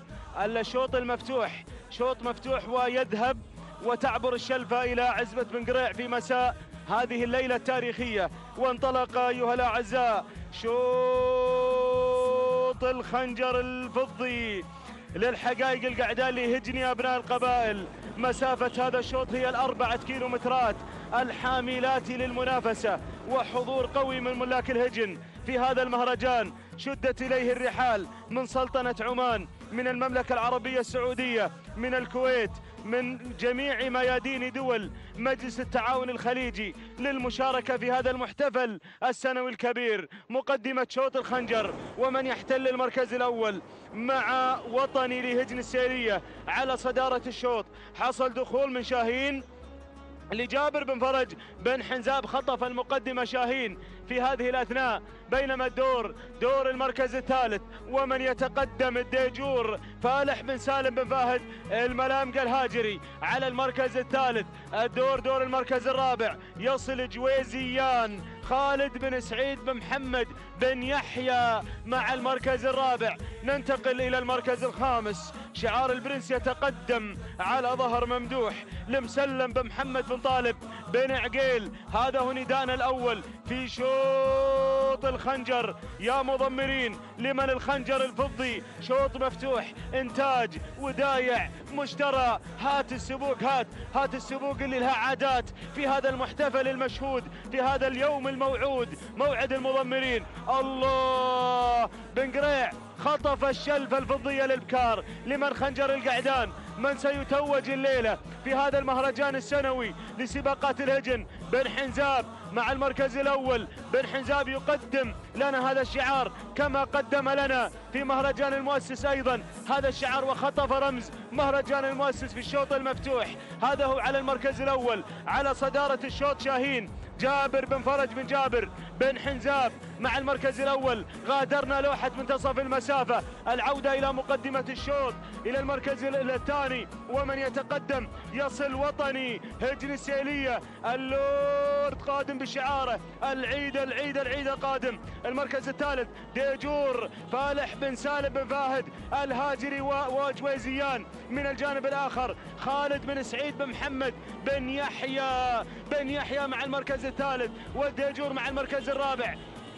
المركز الخامس الوصول من شعار البرنس، ولكن أيضا أرى من يتسلل في هذه اللحظات ويتدخل بعنف، من يتدخل في هذه اللحظات الحسيني لمحمد بن علي النجم، خطف المركز الرابع في هذه اللحظات. عودتنا إلى مقدمة الشوط وإلى المعركة على اختطاف الخنجر الفضي. جويزيان حاصل على السيارة في المهرجان الماضي، وتوقيت مميز ومرشح ترشيح قوي لاختطاف وانتزاع ناموس الشوط واختطاف الخنجر. يا خالد، يا بن سعيد، يا بن يحيى، حكم أعصابك يا بن يحيى، حكمها يا خالد. خالد بن سعيد بن يحيى ضيف عزيز عاني للمشاركة من المملكة العربية السعودية. جويزيان غادر، جويزيان انطلق. وطني السيلية، وطني مع هجن السيلية على المركز الثاني. الكيلومتر الأخير يا مضمرين، وطني مع المركز الثاني. الحسيني يصل على المركز الثالث مع بن نجم، ولكن عودتنا إلى جويزيان من حاز على العديد من الترشيحات في ليلة البارحة. جويزيان بن يحيى، خالد بن سعيد بن يحيى. الخنجر الفضي الليلة يا خالد، الخنجر. الله يا جويزيان، غادر بالخنجر الفضي الليلة مع ابو سعيد، مع بن يحيى. يستاهل ابو سعيد، يستاهل راعي جويزيان. وطني هجن السيلية. يا سلام، جويزيان ولا وطني. اللحظات الحاسمة، الخنجر مع بن يحيى، مع بن يحيى، مع ضيفنا العزيز، مع ضيفنا الكريم خالد بن سعيد بن يحيى وجويزيان. مربط أصيل، مربط أصيل أيضا يضرب بعروقه في جذور التاريخ. جويزيان ينحدر من الجازي ومن جويزيان من غادر بالخنجر الفضي. الخنجر مع جويزيان مع خالد بن سعيد بن يحيى. بن يحيى ينتصر في هذه المعركة، طار بالخنجر صاحب سيارة في المهرجان الماضي وينتزع الخنجر الفضي في الشوط المفتوح. الله يا جويزيان، يستاهل ابو سعيد، يستاهل الطيب، يستاهل الكريم. الف مبروك يا خالد على هذا الاختطاف وعلى هذا الانتصار. بن يحيى، بن يحيى مع الخنجر الفضي. تهانينا والناموس لخالد بن سعيد بن يحيى مالك جويزيان من خطف الخنجر الفضي. المركز الثاني يصل وطني لهجن السيلية. المركز الثالث، المركز الثالث الهكر لحمد بن جار الله بن محمد بن حسين البريدي. المركز الرابع، المركز الرابع ممدوح لمسلم بن محمد بن طالب بن عقيل. المركز الخامس، المركز الخامس يصل مياس لمحمد بن ناصر بن سلطان الحوسني. إذن جويزيان يختطف الخنجر الفضي المفتوح. ضيف عزيز قادم للمشاركة من المملكة العربية السعودية من ميدان السيح. تهانينا والناموس على هذا الفوز المستحق، وينتزع الخنجر الفضي في مساء هذه الليلة. تهانينا والناموس لمالك جويزيان خالد بن سعيد بن محمد بن يحيى. وجويزيان ينتزع الخنجر الفضي، وتوقيت مميز يسجل رغم الرياح العاتية في مساء هذه الليلة. 5 دقائق 51 ثانية 6 أجزاء من الثانية. تهاني والناموس لخالد بن سعيد بن يحيى، والناموس يا بن يحيى وسلام يا جويزيان سلام. المركز الثاني وصل فيه وطني، قطع المسافة في 5 دقائق 56 ثانية بالوفاء والتمام. التهاني لهجن السيلية والتهاني لعبد الله بن سعيد العيدة. المركز الثالث وصل فيه الهكر، قطع المسافة في 5 دقائق 58 ثانية وجزء واحد من الثانية. تهانينا لمالك الهكر حمد بن جار الله بن محمد بن حسين البريدي. تهانينا والناموس لجميع الفائزين. أنقل في هذه اللحظات الميكروفون والكلمة للزميل مطلق بن علي العنزي.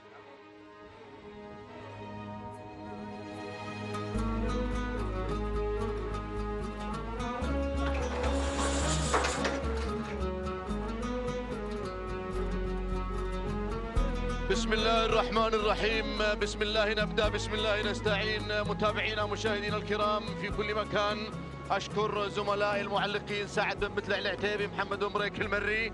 أتواصل بتواصل أشواط الفترة المسائية الخاصة بسن الحقائق ضمن هذا المهرجان السنوي الكبير الختامي الغالي الذي اجتمع له أبناء الخليج هنا في ميدان التحدي بمنطقة الشحانية في هذه الأيام المباركة. تهنئة خاصة نزفها على الهواء مباشرة لمالك رموز محمد بن فاران بن عتيقة البريدي المري خاطفة الشلبة في الشوط المفتوح. وتهنئة خاصة أيضا لمالك جويزيان خاطف الخنجر في شوطنا الماضي بشعار خالد بن سعيد بن محمد آل فهيدة المري. تهانينا والناموس لهم على هذا الفوز وتحقيق نقاط ذهبية مميزة في هذا المهرجان الكبير. انطلق على بركة الله شوط خاص بالابكار له جائزة سيارة نيسان بترول ستيشن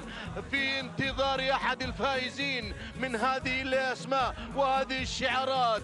قطعنا الكيلومتر الأول ونبدأ مع المركز الأول مع صدارة ومقدمة الشوط شعار بشريدة. على المركز الأول معه الباسلة صالح بن حمد بن صالح بشريدة العذبة على المركز الأول. على الصدارة والمقدمة تقود هذه الأسماء. المركز الثاني مذيار شكلها جميل مذيار. على المركز الثاني محسن بن فهيد بن سعيد آل حنيتم المري على المركز الثاني، ومكنونة على المركز الثالث ركان بن محسن بن راشد بن محسن آل نديلة على المركز الثالث. الشعار الشطرنجي على المركز الرابع مع جلمودة. على المركز الرابع فهيد بن علي بن فهيد المري على المركز الثالث من دولة الكويت الشقيقة.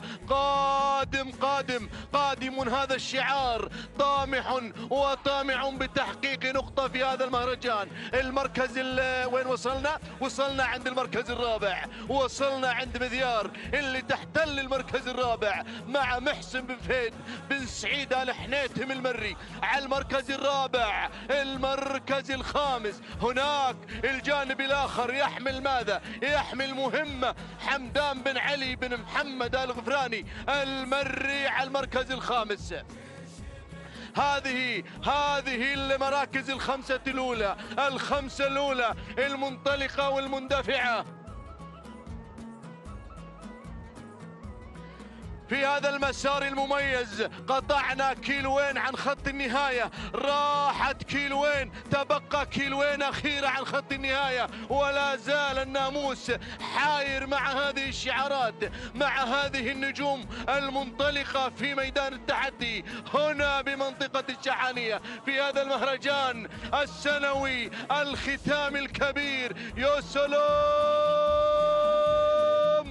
بدأ الكوع الأول نحو خط النهاية. بدأنا بالانعطاف التدريجي إلى أين؟ إلى مدرج الناموس، إلى خط النهاية، إلى الناموس هناك، إلى السيارة نيسان بترول ستيشن. آخر موديل يا أخواني، آخر موديل لمن ينتزع ويحقق الناموس. قدمت هدية له ولكن جوائز نقدية قيمة حتى المركز العاشر. الله، شوفوا شكل مذيار يا اخواني، شوفوا شكل مذيار الجميل. ينطلق محسن بن فهيد بن سعيد آل حنيتم المري على المركز الاول، عصاتها ببطانها، راق دوامنا حتى هذه اللحظة يراقب الموقف بن حنيتم، يراقب الموقف، يراقب. الله، لكن بشريدة خطير أبناء الكويت. الشعار الشطرنجي أيضا خطير، قادم من الكويت. المركز الرابع مكنونة، والمركز الخامس وين؟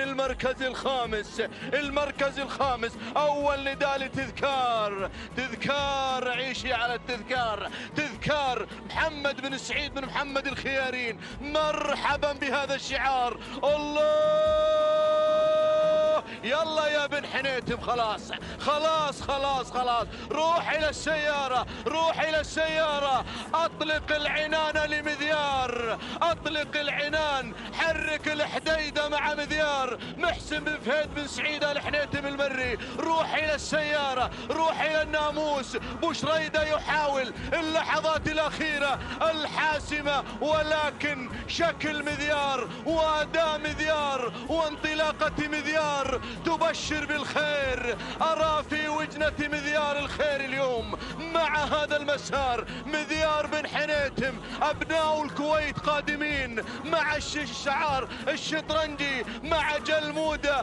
جلمودة، ولكن مذيار بن حنيتم طارت بالسيارة، طارت بالناموس. نيسان بترول ستيشن مع هذا الشكل الجميل والشعار الأجمل والأداء المميز في ميدان التحدي. تهانينا والناموس لبن حنيتم على هذا الفوز، فوز مذيار بالسيارة محسن بن فهيد بن سعيد آل حنيتم المري. تهانينا والناموس. المركز الثاني جلمودة فهيد بن علي بن فهيد المري. المركز الثالث ملامح السعيد بن علي بن سعيد الهاجري. المركز الرابع الباسلة صالح بن حمد بن صالح بشريدة العذبة. المركز الخامس مكنونة لراكان بن محسن بن راشد بن محسن آل نديلة. التوقيت الزمني لحظة وصول مذيار، لأنه انطلق هذا الشوط بنعت التوقيت الزمني 5 دقائق 54 ثانية جزئين من الثانية. هذا هو توقيت مذيار محسن بن فهيد بن سعيد آل حنيتم المري. تهانينا والناموس. المركز الثاني 5 دقائق 55 ثانية، 5 أجزاء من الثانية، 5 5 5 5. تهانينا والناموس لمالكي صاحبة المركز الثاني سعيد بن علي بن سعيد الهاجري، وهي ملامح الفائزة بالمركز الثاني. المركز الثالث من الجانب الآخر الشعار الشطرنجي الجنجي، الشعار الشطرنجي مع جلمودة القادمة من دولة الكويت الشقيقة. مرحبا بكل الضيوف. 5 دقائق 55 ثانية، 6 أجزاء من الثانية. هذه جلمودة فهيد بن علي بن فهيد المري. تهانينا والناموس للجميع. بسم الله الرحمن الرحيم. متابعينا مشاهدينا الأعزاء، أسعد الله مساءكم وجميع أوقاتكم بكل خير. أحييكم بأجمل وأطيب تحية، فسلام من الله عليكم ورحمته تعالى وبركاته من هنا من على أرضية هذا الميدان، ميدان التحدي، ميدان الشحانية.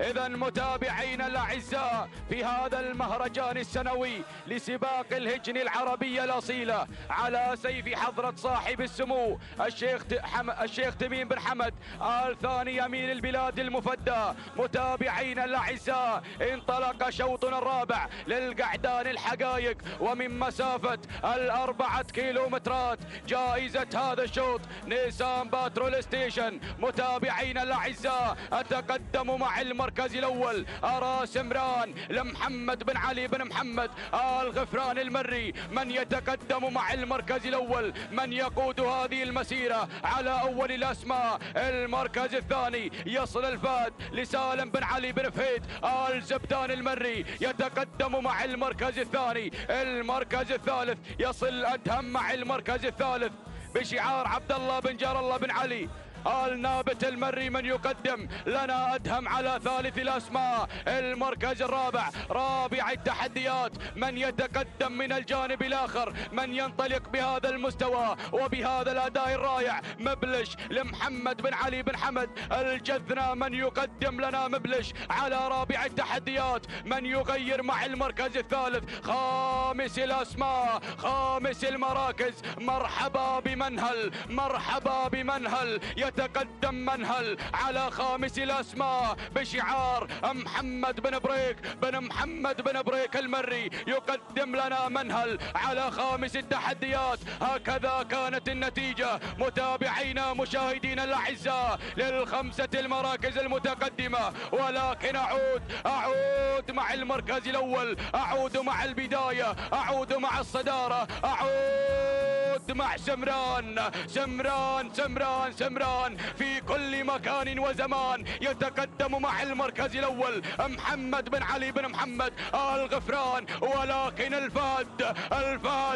الفهد مع المركز الثاني يتقدم بشعار سالم بن علي بن فهيد آل زبدان المري. يصل مع المركز الثاني، يتقدم الزبداني بجميع الأماني. يتقدم مع المركز الثاني. المركز الثالث يصل مبلش، ويبلشكم مبلش مع المركز الثاني. محمد بن علي بن حمد بن عبد الهادي الجذنة يصل مع المركز الثالث. يتقدم مبلش على ثالث الأسماء. المركز الرابع أدهم يا أدهم مع المركز الرابع بشعار عبد الله بن جار الله بن علي المري. خامس التحديات يصل مبلش محمد بن علي بن حمد بن قريع المري، يصل مع المركز الخامس. ولكن متابعينا الأعزاء، أعود مع سمران والكيلومتر الأخير،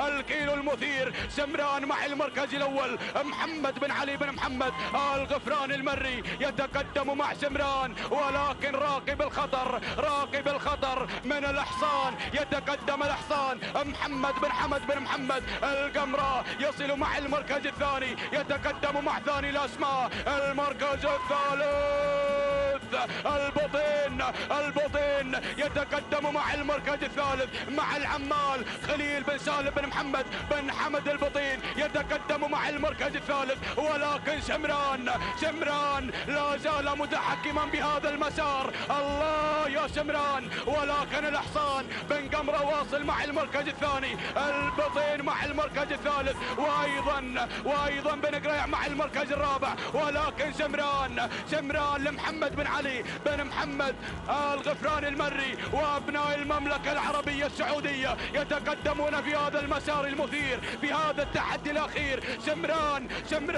سمران يفرض السيطرة في هذا الشوط المميز، في هذا الشوط الأميز. سمران مع التحدي الأخير، مع الفوز والانتصار. سلام المملكة، سلام يا سمران، سلام. محمد بن علي بن محمد الغفراني المري يحقق الناموس في هذا الشوط المميز.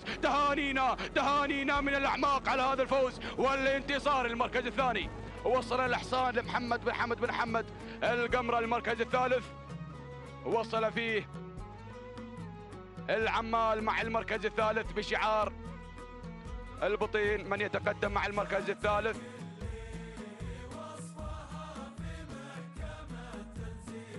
العمال لخليل بن سالم بن محمد البطين مع المركز الثالث. المركز الرابع وصل الحارث لمسلم بن محمد بن طالب بن عقيل مع المركز الرابع. المركز الخامس وصل في أدهم عبد الله بن جلال بن علي النابت المري. تهانينا والناموس متابعينا مشاهدينا الأعزاء لمالك سمران محمد بن علي بن محمد الغفراني المري من حقق الناموس في هذا الشوط المميز وبهذا الأداء المثير. ويتحطم التوقيت تحت أقدام سمران 5 دقائق 49 ثانية 3 أجزاء من الثانية. تهانينا والناموس لأبناء المملكة من حقق الناموس في هذا الشوط والتوقيت الأفضل. المركز الثاني الإحصان محمد بن حمد بن محمد القمرة 5 دقائق 51 ثانية 7 أجزاء من الثانية. تهانينا والناموس. المركز الثالث وصل العمال لخليل بن سالم بن محمد البطين 5 دقائق 52 ثانية 4 أجزاء من الثانية. تهانينا والناموس للجميع.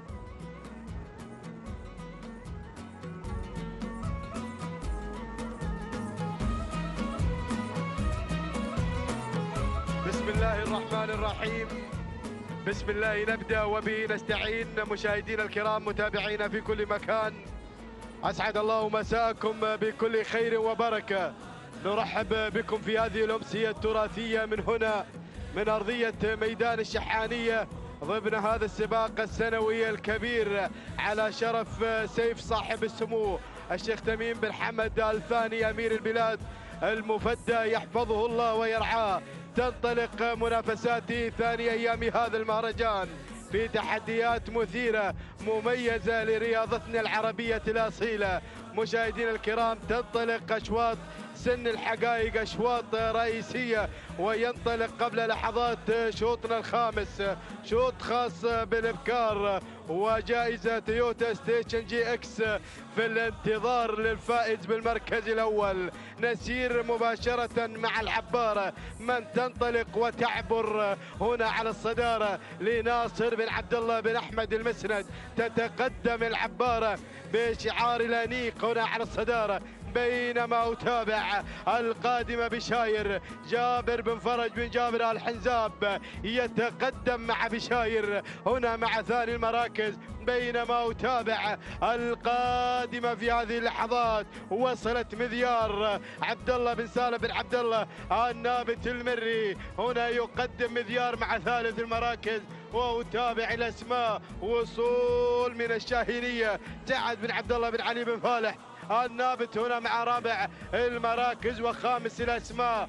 نتابع مشاهدينا الكرام هنا التقدم من غنايم سالم بن عنزان بن خاتم العنزان النعيمي مع خامس المراكز. هكذا النداء مشاهدينا الكرام لمراكزنا الخمس الأولى المنطلقة في هذا الشوط، في هذا التحدي، في هذه الأجواء الرياضية الحماسية هنا على أرضية ميدان الشحانية. ولكن أعود إلى الصدارة، أتابع العبارة على الصدارة على مقدمة الشوط ناصر بن عبد الله بن أحمد المسند بقيادة شرس سعيد وراشد بن بطي الزعبي. الله انطلاق مميز هنا مع الصدارة، ولكن بن حنزاب يتقدم مع بشاير، يسوق البشاير مع تواجد هذا الشعار جابر بن فرج بن جابر الحنزاب المري. الله العبارة وبشاير في انطلاق ثنائي مشاهدين الكرام. ولكن شوف القادمة وصلت ذوق، تصل في هذه اللحظات ذوق. علي بن راشد بن حمد آل مريزيق المري يتقدم مع ذوق. وهنا أتابع مذيار قادمة مع رابع المراكز لعبد الله بن سالم بن عبد الله آل نابت المري. ومن الجانب الآخر أتابع الاسم القادم من تتسلل في هذه اللحظات. وصول من الشاهينية سعيد بن عبد الله بن علي بن فالح يتقدم بن فالح. الله ولكن العودة إلى الصدارة، العودة مع البداية هناك مع الكيلومتر الأخير. بن مريزيق قادم يشكل الخطر في هذه اللحظات.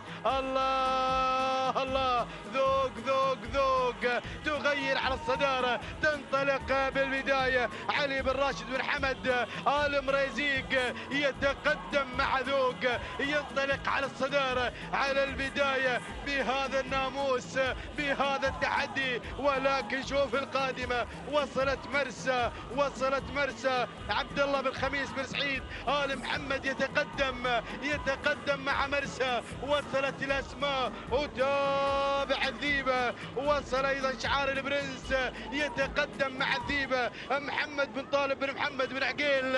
الله شوف القادم. وصلت أيضا الذيبة شداد بن تركي بن حمد آل فطيح اليامي يتقدم مع هذه اللحظات. ولكن أعود إلى الصدارة، أعود مع البداية.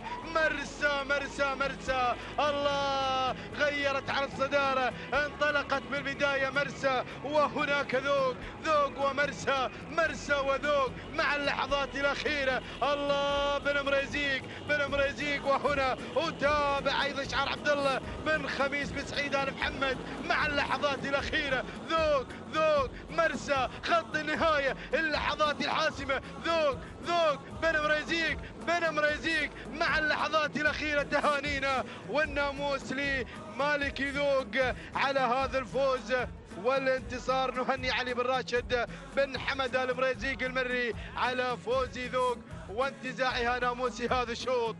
ثاني المراكز وصلت مرسى عبد الله بن خميس بن سعيد آل محمد. ثالث المراكز كان الوصول من الذيبة شداد بن تركي بن حمد آل فطيح اليامي. رابع المراكز كان الوصول مشاهدينا الكرام وصلت الذيبة محمد بن طالب بن محمد بن عقيل آل نابت. وخامس المراكز وصلت مشاهدينا الكرام العبارة لناصر بن عبد الله بن أحمد المسند. نعود بالتوقيت الزمني ولحظة وصول ذوق 5 دقائق 57 ثانية وجزئين من الثانية. تهانينا والناموس لمالك ذوق علي بن راشد بن حمد آل مريزيق المري على هذا الفوز والانتصار. ثاني المراكز مرسى ب5 دقائق 57 ثانية، 3 من الأجزاء من الثانية الثانية لمالك مرسى عبد الله بن خميس بن سعيد آل محمد. وثالث المراكز نتابع مشاهدينا الكرام هنا لحظات الوصول. هنا مع ثالث المراكز كان الوصول مشاهدينا الكرام من وصلت في هذه اللحظات. أيضا نتابع هنا خط النهاية. وصلت الذيبة مع ثالث المراكز ب5 دقائق 59 ثانية وجزئين من الثانية لشداد بن تركي بن حمد آل فطيح اليامي. تهانينا والناموس للجميع. بسم الله الرحمن الرحيم. أسعد الله مساءكم جميعا أعزائي المشاهدين بكل خير. أرحب بكم أجمل ترحيب بهذا اليوم، يوم الأحد 31 من شهر مارس لعام 2019 للميلاد، حيث نقل لكم تحديات هذا المهرجان الختامي السنوي الكبير على شرف سيف أمير البلاد المفدى حفظه الله. هذا السباق الذي يقام هنا على أرضية ميدان الشحانية بدولة قطر بثاني أيام انطلاقة هذا المهرجان، يوم خصص لمنافسة سن الحجايج بهذه الفترة المسائية. أعلنت بهذه اللحظة انطلاقة شوطنا السادس بمجموعة الأشواط بالفترة المسائية، شوط خصص للجعدان الحجايج.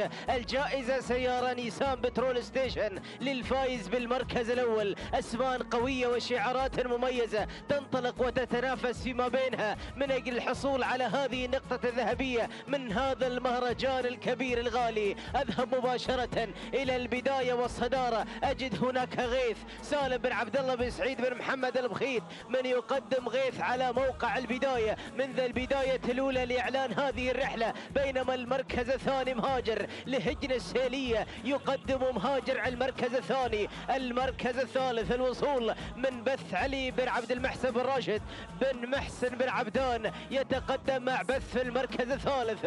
المركز الرابع الدمدم سعيد بن عبد الهادي بن علي بن عبد الهادي الشهواني يقدم الدمدم في المركز الرابع، بينما المركز الخامس نتقدم لكي نتعرف على المجموعة الخماسية الأولى التي تتقدم بهذا المسار. وذنان محمد بن سعيد بن محمد بن قطامي. هذه النتيجة للخمس المراكز الأولى المنطلقة والمتقدمة بمسار وتحديات شوطنا السادس، الشوط الذي لا يقل أهمية عن الأشواط السابقة، يحمل معه هذه النوعيات المميزة، هذه الشعارات المختلفة التي أتت من مختلف ميادين دول المجلس للمشاركة بهذا المهرجان الكبير الذي يستقطب هذه الأسماء القوية. لنا عودة إلى المجموعة الأولى، إلى المجموعة الثنائية. هناك غيث الذي منذ البداية على موقع الصدارة يحكم القبضة على مجريات الشوط. يتقدم هذه المجموعة سالم بن عبد الله بن سعيد بن محمد البخيت من يقدم بهذا الأداء منذ البداية الأولى لإعلان رحلة ومسار شوطنا السادس. لكن هجن السيلية مع مهاجر بدأ بالتغيير إلى موقع البداية، إلى الموقع الأفضل، إلى الموقع الذي يبحث عنه جميع المشاركين، موقع البداية باحثا عن السيارة. مهاجر لهجن السيلية، بينما المركز الثالث وذنان محمد بن سعيد بن محمد بن قطامي، بينما المركز الرابع وصلت الأسماء، تقدمت الشعارات. وصل الباسل علي بن شجاع بن علي بن مسعود الفهيدة يقدم الباسل على المركز الرابع بهذه اللحظات، بينما المركز الخامس الدمدم سعيد بن عبد الهادي بن علي بن عبد الهادي الشهواني. هكذا هي النتيجة. لنا عودة إلى المجموعة الثنائية الأولى التي بدت بالمنافسة مع دخولنا بأجواء الكيلو الأخير، الكيلو الأصعب بهذا المسار. بدأنا نقلص من أمتار هذا الكيلو للوصول للسيارة، للوصول إلى هذه النقطة الذهبية من هذا المهرجان. هذا هو مهاجر لهجن السيلية، لهجن السيلية يتقدم هذه الأسماء. لكن غيث على المستوى الثاني بمستوى يسمح له بالتغيير إلى موقع البداية لاستعادة موقع الصدارة. سالم بن عبد الله بن سعيد بن محمد البخيت يقدم غيث على المركز الثاني، بينما المركز الثالث وصل في هذه اللحظة هزام راشد بن ثلاب بن قليميد الهاجري بأول نداء له، بأول ظهور له من خلال هذا المسار. لكن هجن السيلية، هجن السيلية مع مهاجر، مهاجر يقترب من السيارة، يقترب من السيارة، مهاجر لهجن السيلية، بينما غيث في المركز الثاني. سالم بن عبد الله بن سعيد بن محمد البخيت وصل في المركز الثالث، وذنان محمد بن سعيد بن محمد بن قطامي ووصلت الأسماء، اقتربت الشعارات. لكن هجن السيلية مع مهاجر صامد على موقع البداية، صامد على موقع الصدارة بهذا الأداء، بهذا العطاء الجميل، باحثا عن السيارة من هذا المهرجان الكبير، من هذا المهرجان الغالي. هجن السيلية مع مهاجر يختطف نقطة الشوط السادس بمجموعة الأشواط بالفترة المسائية التي خصصت لمنافسة سن الحجايج. سلام للسيلية، سلام، سلام لمالك هجن السيلية، سلام لمهاجر على هذا الأداء. يثبت القوة، يثبت بأنه هو الاسم الأقوى، هو الاسم الأقدر للموقع الأول ولانتزاع هذه النقطة الذهبية ولانتزاع هذه السيارة من هذا المهرجان.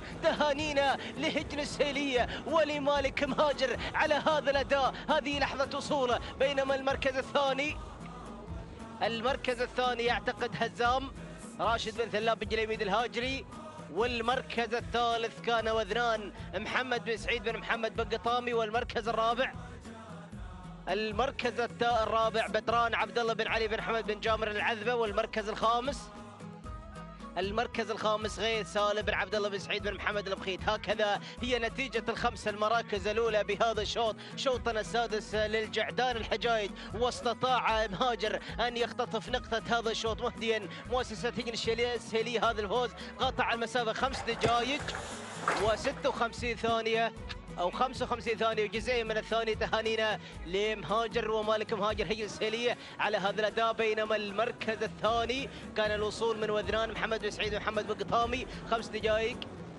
قدر التوقيت، 5 دقائق 58 ثانية جزء واحد من الثانية، بينما المركز الثالث هزام راشد بن ثلاب بن جليميد الهاجري قاطع المسافة 5 دقائق 58 ثانية جزئين من الثانية. تهانينا والناموس لجميع الأخوة الفائزين.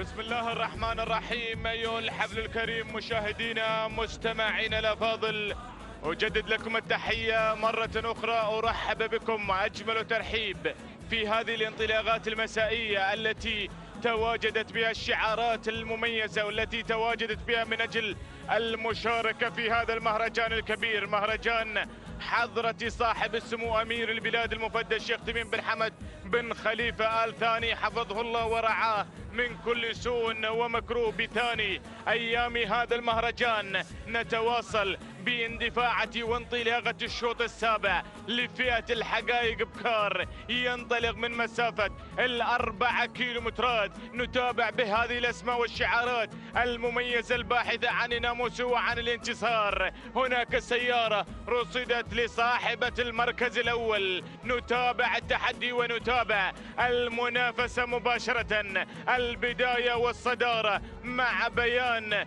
بقيادة حسين بن علي بن حسين أبا السيقان المري الذي يتابع انطلاقة بيان على الصدارة، بينما المركز الثاني أتابع ظن لحيطم بن طحنون بن عبد الله بن عبدون بن عبد الله الجحافي يتواجد مشاركا في هذه المنافسة، يتسلل بدوره إلى المركز الأول، بينما المركز الثالث التي بدأت تتسلل بدورها من مركز إلى مركز وصلت مباشرة إلى الصدارة. وصلت الليرة بقيادة عبد الله بن علي بن حمد بن علي المري يتواجد مع الليرة التي تنطلق مباشرة في مقدمة هذا الشوط، بينما المركز الرابع نتابع الأسماء والشعارات المتواجدة والمشاركة في هذه المنافسة. تتواجد بشاير بتواجد عتيق بن حمد بن عتيق آل بريد المري، شعار رموز من خطفت الشلفة بأول تحديات هذا المساء. نتابع المركز الخامس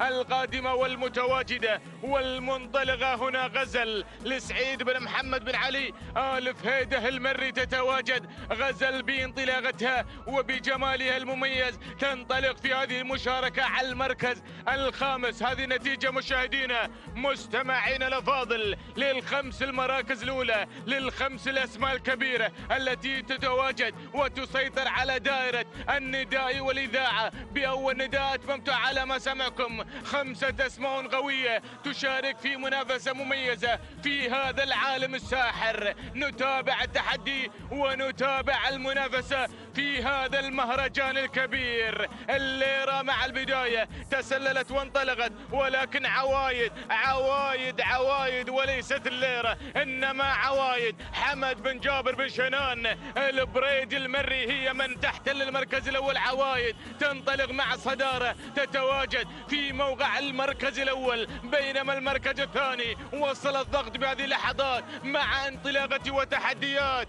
هنا ظن التي تنطلق وتتواجد في موقع التحدي وتواصل مسيرة الضغط على المقدمة، بينما بيان ولكن ظن تتسلل إلى الصدارة وإلى التحدي. حيطم بن طحنون بن عبدون بن عبد الله الجحافي تسلل مع انطلاقة ظن، وظنه كبير بتواجد ظن التي تنطلق مع الصدارة، بينما المركز الثاني عوايد مع هذا الشعار المميز حمد بن جابر بن شنان البريد المري، ولكن راعي الشلفة راعي رموز غادم متواجد مشاركا في هذه المنافسة. يقدم لنا بشاير تحمل الرقم 1 عتيق بن حمد بن عتيق البريد المري، ولكن عادت عوايد مع الكيلومتر الأخير والخطير الذي يفصلنا عن ناموس هذا الشوط وعن الانتصار. هناك عوايد ولكن أرى شعار بدأ يقترب هنا، بدأ يفرغ الصفوف في زحف الزحوف. تنطلق بهذه اللحظات لجة علي بن راشد بن علي آل بريس المري. وصلوا الكبار في هذا المسار، المعركة الطاحنة من أجل الناموس ومن أجل انتصار ظن، وهناك عوايد وهنا لجة ثلاثة أسماء تتنافس في موقع واحد من أجل الناموس ومن أجل انتصار. عوايد عادت عوايد، ولكن ظن ما زالت صامدة في صدارة هذا الشوط. السيارة تنتظر حيطم بن طحنون بن عبدون الجحافي. لجة البريسي غادمة بتواجد هذا الشعار المميز والأنيق. يتقدم علي بن راشد بن علي آل بريس المري مع لجة على المركز الثاني. اللحظات الأخيرة غزل غادمة غزل بشعار سعيد بن محمد بن علي آل فهيده المري، ولكن ظن ما زالت عند ظن حيطم الجحافي. ما زال مشاركا، ما زال صامدا. لجة غادمة صاحبة الكاد في ميدان الشهيد، غادي ومشاركة في هذه المعركة الطاحنة. لجة وظن وغزل. اللحظات الأخيرة السيارة تنتظر، ولكن الجحافي ينتزع الناموس مع ظن، وما خاب الظن بها. تهانينا وألف مبروك لحيطم بن طحنون بن عبدون الجحافي على فوز ظن بناموس هذا الشوط. المركز الثاني غزل سعيد بن محمد بن علي آل فهيده المري. المركز الثالث لجة لعلي بن راشد بن علي آل بريس المري. المركز الرابع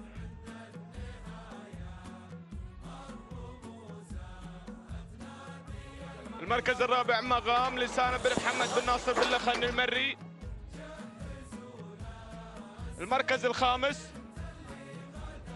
الخامس الضبي علي بن زيد بن علي الشراب. مشاهدي الكرام، هكذا ظن جاءت وانتزعت الناموس وحققت هذا الانتصار. 5 دقائق 56 ثانية 9 أجزاء من الثانية. تهاني الناموس لحيطم بن طحنون بن عبدون الجحافي على فوز ظن بناموس هذا الشوط. المركز الثاني غزل 5 دقائق 57 ثانية جزء من الثانية. تهاني والناموس لسعيد بن محمد بن علي آل فهيده المري. المركز الثالث جاءت لجة 5 دقائق 57 ثانية 3 أجزاء من الثانية. تهانينا والناموس للسيد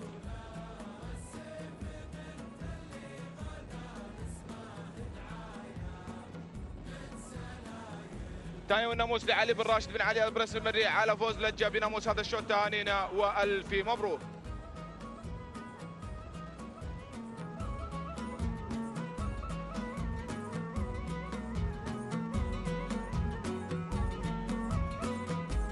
بسم الله الرحمن الرحيم. بسم الله نبدأ وعليه نتوكل، ومنه دائما وأبدا نطلب السداد والتوفيق يا رب العالمين.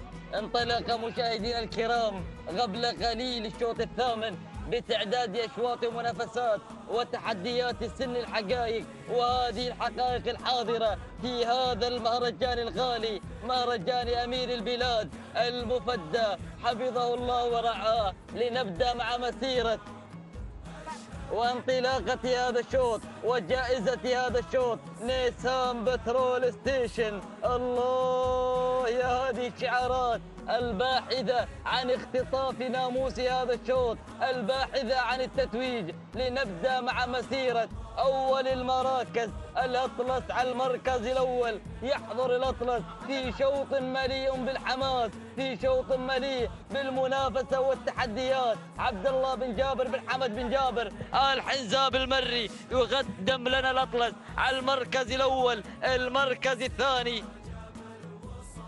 من غير مجريات الشوط ينطلق معتز لسالم بن علي بن ثيد آل زبدان المري، يقدم لنا بالعفرة شعار على البداية وعلى المقدمة والصدارة، لياتي شعار الحنزاب على المركز الثاني. المركز الثالث التقدم من درب سعيد بن عبد الله بن سعيد آل بخيت المري. المركز الثالث الله يا الغدوم، وصل ذباح يبحث ذباح عن النجاح وعن كسب الأرباح بانطلاقته ليتسلل من الجانب الأيمن، وبطريقة بانتزاع أول المراكز ليسيطر على الصدارة بانطلاقته. صالح بن جابر بن محمد آل جابر المري يقدم لنا بانتثاب شعاره مع البداية والمقدمة والصدارة ليحضر مع انطلاقة أول المراكز. المركز الثاني عندك يا بن عفرة، ثالثا عند بن حنزاب، المركز الرابع عند بن بخيت، المركز الخامس الخامس. التواجد والتقدم من شعار بن جبران غادم شاهين لجابر بن هضبان بن حمد بن سعيد آل فسل المري على المركز الخامس ومع خامس التحديات. هذا هو النداء الأول للأسماء الخمسة الأولى الحاضرة والمتواجدة في مسيرة هذا الشوط. لنعود إلى البداية، لنعود إلى المقدمة، لنعود إلى ذباح. ذباح هو المسيطر مع لافتة 1500 متر، منطلقا باحثا عن السيارة، باحثا عن التتويج، باحثا عن الناموس بانطلاقة المركز الأول. ذباح تعود الملكية لصالح بن جابر محمد آل جابر المري أبناء المملكة مع البداية والصدارة والمقدمة والقيادة. المركز الثاني التقدم شعار بن عفرة معتز سالم بن علي بن ثهيد آل زبدان المري يحضر بن زبدان ليسيطر على أرضية هذا الميدان باحثا عن النيسان، باحثا عن الناموس. المركز الثالث القادم الأطلس عبد الله بن جابر بن حمد بن جابر بن حنزاب المري. ولكن إلى البداية نعود، إلى المقدمة نبدأ مع مسيرة أول المراكز الكيلومتر الأخير. الله الله الله يا كيلو ما بعد كيلو، ما بعد كل الناموس، ما بعد كل التتويج. البداية والمقدمة والصدارة مع بن طيثام، مقدمة لنا ذباح صالح بن جابر محمد آل جابر المري على المركز الأول. لكن بن عفرة بن طيثام بن عفرة وهنالك بن حنزاب قادم للمنافسة وشعار الفسل قادم بالتحديات بهذه الانطلاقة المنافسة القوية، التحديات الحاضرة، الانطلاقات المتواصلة. بن طيثام على المقدمة مع الصدارة مع ذباح صالح بن جابر محمد آل جابر المري هو الأقرب لانتزاع السيارة، هو الأقرب لانتزاع النيسان بترول ستيشن. المركز الثاني معتز سالم بن عبد الفهيد آل زبدان المري. المركز الثالث الله يا الخدوم والانطلاق من الأطلس عبد الله بن جابر بن حمد بن جابر الحنزاب المري. والمركز الرابع شعار أيضا غادم بتحديات شهيد لجابر بن هضبان آل فسل المري. المركز الخامس اللي بدأ يتسلل شهيد جاسم بن محمد بن طالب الخوري غادم ليبدأ بالمرور، ليبدأ بالعبور إلى المركز الثاني، يغير مجريات الشوط، ينطلق مع الصدارة، يختطف السيارة على البداية والمقدمة. شاهين يحضر بشعار يملأ العينين بتحدياته بانطلاقاته بالمنافسة. هناك عاد بن طيثام وكذلك هنالك المنافسة، ولكن شاهين يحظى على سيارة هذا الشوط الثاني والتبريكات لجاسم بن محمد بن طالب بن محمد الخوري على هذا الفوز الملتحق. المركز الثاني كان الوصول من قبل مشاهدي الكرام ذباح لصالح بن جابر محمد الجابر المري. المركز الثالث كان التواجد من قبل شهيد لجابر بن هضبان الفسل المري. المركز الرابع وصل الأطلس لعبد الله بن جابر محمد بن جابر الحنزاب المري. المركز الخامس كان الوصول من قبل معتز سالم بن علي بن فهيد الزبدان المري. مشاهدينا الكرام متابعينا الاعزاء، تابعنا المنافسه التي حضرت في هذا الشوط والتحديات التي تواصلت ما بين الشعارات، ولكن الناموس والنيسان بترول ستيشن ذهب مع شاهين من خطف نقطة في هذا الشوط. توقيت الزمني لحظة الوصول 5 دقائق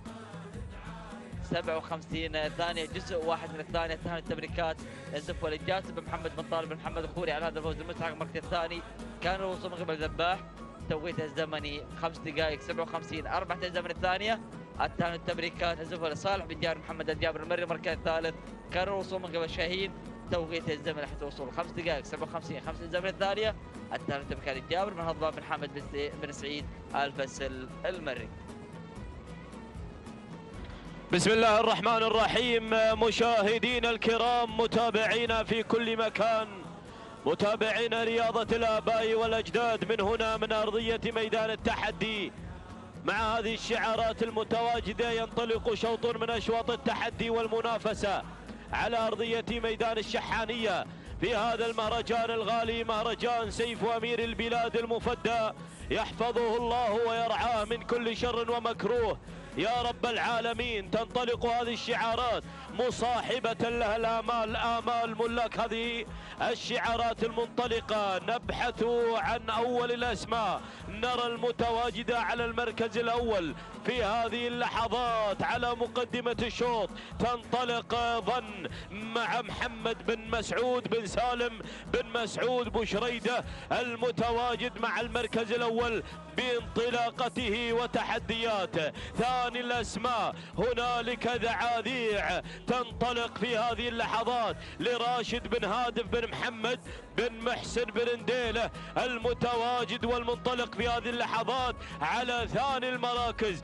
أما ثالث الأسماء فنرى هنالك العبارة المتواجدة واليرموك المنطلقة مع فهد بن عبد الله بن سالم الحوسني الذي يقدم لنا هذا الانطلاق مع اليرموك. نقلتنا مشاهدينا الكرام إلى رابع الأسماء ومن الواصلة. هنالك علاج قادمة بكل قوة مع صالح بن حمد بن صالح بوشريدة العذبة المري المتواجد بانطلاقته وبرفقة شعاره منطلقا هنالك مع رابع المراكز.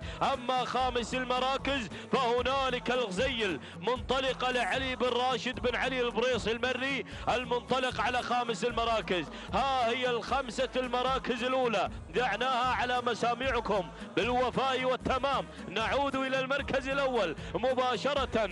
نرى المتقدمة ولا زالت على المركز الأول، فهنالك الانطلاق مع ظن هنالك بهذا الاسم الذي يتحمل أمورا كثيرة مع هذا الشعار وتحدياته وانطلاقاته وظنون مالكها. محمد بن مسعود بن سالم بن مسعود بوشريدة ولا تخيبين الظنون يا ظن على المركز الأول بظنون مالكها. تنطلق على المركز الأول، لا زالت على مقدمة الشوط تقود هذا السرب من البكار المتواجدات والمنطلقات الباحثات عن نيسان باترول ستيشن هنالك عند خط النهاية، عند نهاية هذا التحدي الكبير والمثير. ولكن أول الملاحقات وأول الملازمات ذعاذيع يا ذعاذيع، الله يا ذعاذيع. هنالك راشد بن هادف بن محمد بن محسن بن ديلة واصل وهنالك شعار البريصي قادم مع الغزيل علي بن راشد بن علي البريصي المري المنطلق والمتواجد. هنالك باحثا عن السيارة وصل في هذه اللحظات. هنالك سالم بن عامر بن راشد المدهوشي قادم بكل قوة مع شعاره مع عوايد يا عوايد، الله يا عوايد انطلقت على المركز الأول على مقدمة الشوط بتحدياتها وانطلاقتها على المركز الأول. عوايد لسالم بن عامر بن راشد بن سعيد المدهوشي، ولكن ظن مع محمد بن مسعود بن سالم بوشريدة وبوشريدة الآخر. الله القادم مع علاج صالح بن حمد بن صالح بوشريدة العذبة المتواجد. وهنالك الانضمام من ضوء القادمة للبراق بن راشد بن مبارك آل ابو سعيد الخيارين القادم بكل قوة مع تحديات الشعار وانطلاقته على ثاني المراكز. ولكن المركز الأول المدهوشي على المركز الأول بتحديات وانطلاقة عوايد يا عوايد. وهنالك الخطورة قادمة مع الذيبة محمد بن علي بن حمد آل بريص المري القادم بكل قوة. وهنالك سيوف لسعيد بن بطي بن محمد آل حسناء المري قادم بكل قوة ومنطلق بتحديات الشعار. وهنالك الانضمام مع تحديات الواصلين. ولكن المركز الأول المدهوشي على المركز الأول، المدهوشي لا زال منطلق على مقدمة الشوط. ولكن سيوف وصلت سيوف سعيد بن بطي بن محمد آل حسناء انطلق على المركز الأول بتحدياته بانطلاقته بعروضه الممتازة، شكل جميل يفوق كل التواصيف وسبق يبل الكبد من كان ضامي طويلة الغارب وذان مشاريف وعنق طويل ما بهل العظامي مسلوب الذرعان ما طاها خفيف تشتي ظبي ذيره شوف رامي. سلام وتحية واحترام لمالك سيوف سعيد بن بطي بن محمد آل حسناء المري والسلام كذلك هنالك للمغامر. نعم مشاهدينا الكرام، ثاني المراكز كان الوصول هنالك مع يم لسالم بن محمد بن طالب بن عقيل النابت. أما ثالث المراكز فكان الوصول مع ضوء للبراق بن راشد بن مبارك آل أبو سعيد الخيارين. أما رابع المراكز فكان الوصول مع العبارة لبخيت بن سالم بن محمد آل بحيح المري. أما خامسا فكان الوصول مع الذيبة لمحمد بن علي بن حمد آل بريص المري. مشاهدينا الكرام متابعينا في كل مكان، تابعتم الإثارة حتى خط النهاية. هنالك التوقيت الزمني لحظة الوصول 5 دقائق 54 ثانية و3 أجزاء من الثانية. تهانينا والف مبروك لمالك السيوف سعيد بن بطي بن محمد آل حسنة المري، والثاني كذلك المغامر. أما ثاني المراكز فكان التوقيت الزمني 5 دقائق 56 ثانية بالوفاء والتمام. تهانينا والف مبروك لمالك يم سالم بن محمد بن طالب بن عقيل النابت. أما ثالثا فكان الوصول في 5 دقائق 57 ثانية و4 أجزاء من الثانية. تهانينا والف مبروك لمالك ضوء البراق بن راشد بن مبارك آل أبو سعيد الخيارين. تهانينا والف مبروك لجميع الفائزين.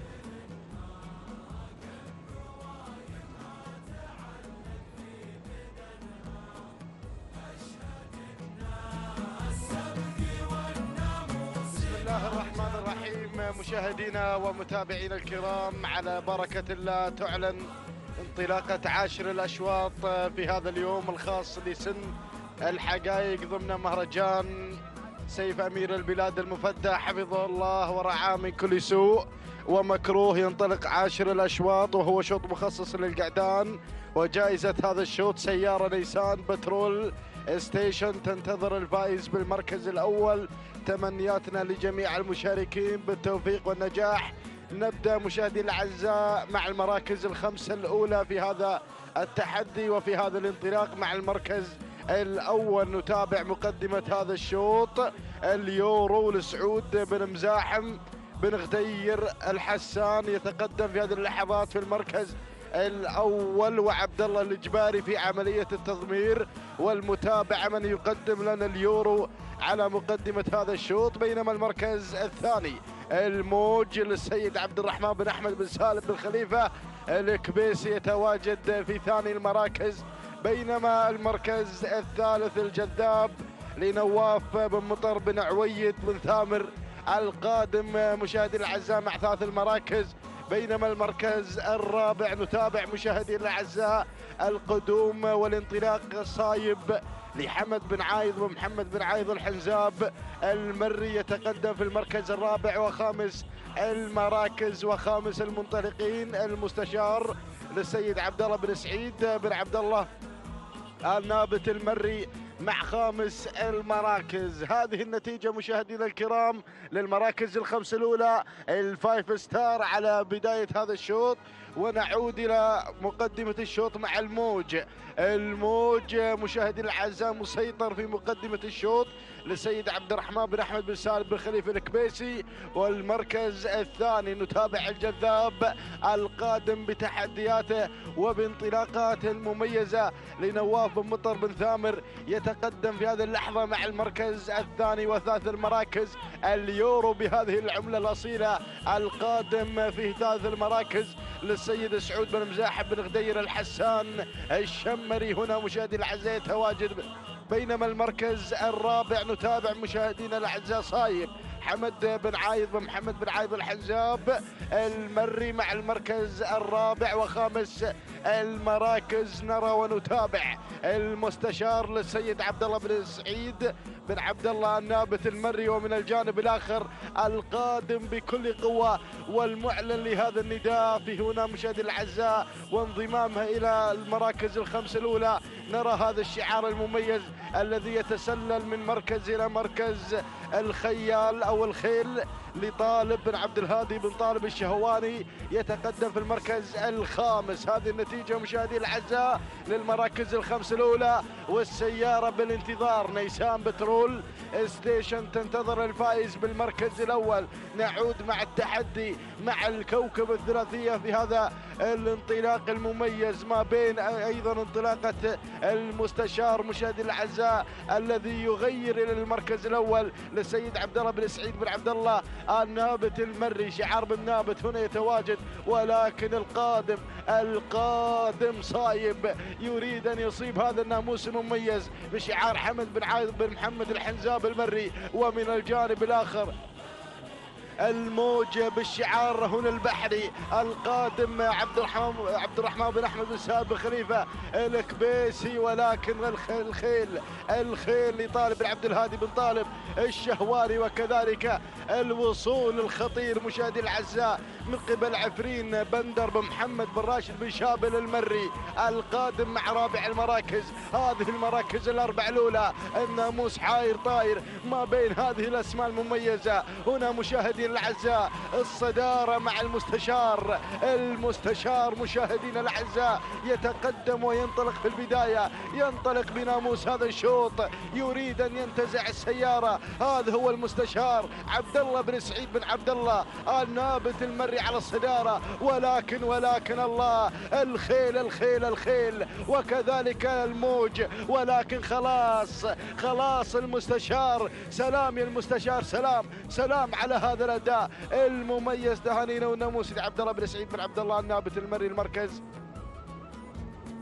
الثاني وصل فيه مشاهدينا الاعزاء الخيل لطالب بن عبد الهادي بن طالب الشهواني. والمركز الثالث كان الوصول لمشاهدينا الاعزاء من قبل الموج عبد الهادي بن احمد بن سالم بن خليفه الكبيسي. بينما المركز الرابع جاء فيه عفرين لبندر بن محمد بن راشد بن شابل المري. والمركز الخامس وصل فيه مشاهدينا الاعزاء كفو لمسفر بن فلاح بن مسفر الجربوع المري. اذا مشاهدينا الاعزاء نعود الى التوقيت الزمني ولحظه وصول المستشار خاطف هذا الناموس المميز عبد الله بن سعيد بن عبد الله النابت المري.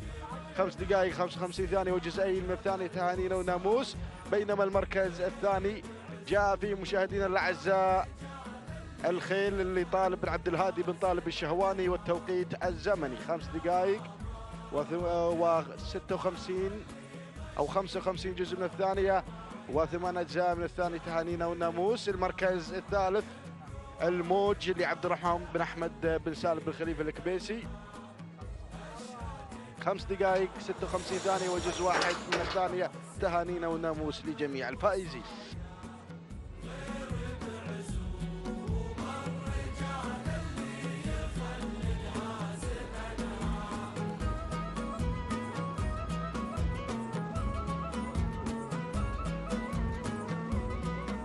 مشاهدينا متابعينا الاعزاء في كل مكان، اسعد الله مساكم بكل خير ومحبه. تتواصل التحديات والاثاره على ارضيه ميدان التحدي ميدان الشاحنيه في هذا المساء، وعلى بركه الله ينطلق الشوط 11 الخاص للابكار الحقائق من مسافه 4 كيلومترات وشعارات ابناء القبائل. وعلى بركه الله نسير مع هذه الاسماء المنطلقه ومع هذه الشعارات المندفعة والباحثة عن الناموس. نبدأ بعد المراكز ونبدأ مع أول الأسماء وأول الشعارات. ننطلق مع الظبي حمد بن راشد بن محمد الزبدان المري يتقدم مع أول الأسماء وأول الشعارات. ثانيا من الجانب الآخر تتقدم وتنطلق، هناك تنطلق حور راشد بن علي بن حمد بن حتروش المري يغير مع البداية ومع أول الأسماء. ثانيا قادمة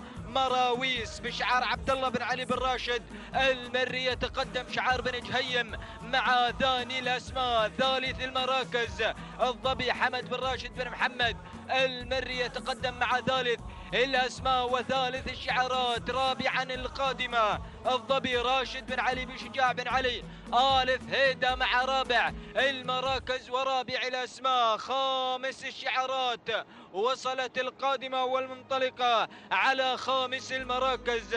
تتقدم مدمرة راشد بن محمد بن عبد الله الزقيبة، وايضا وصل هنا الاسم القادم والمنطلق مرموقة فرج بن محمد بن طالب بن هليل مع خامس المراكز. هكذا هي النتيجة الأولى مشاهدينا متابعينا الاعزاء للخمس المراكز المتقدمه والمندفعه. ونعود مع البدايه. حور راشد بن علي بن حمد بن حتروش المري يتقدم مع البدايه ومع أول الأسماء وأول الشعارات، ولكن مراويس عبد الله بن علي بن راشد المري شعار بن جهيم يغير وينطلق ويستلام زمام الأمور مع هذه اللحظات. ثانيا من الجانب الآخر الظبي حمد بن راشد بن محمد الزبداني المري. وثالث المراكز القادمة والمنطلقة من الجانب الآخر حور راشد بن علي بن حمد بن حتروش المري. ورابع المراكز شعار الدهن ينطلق من الجانب الآخر ويتقدم مع مدمرة راشد بن محمد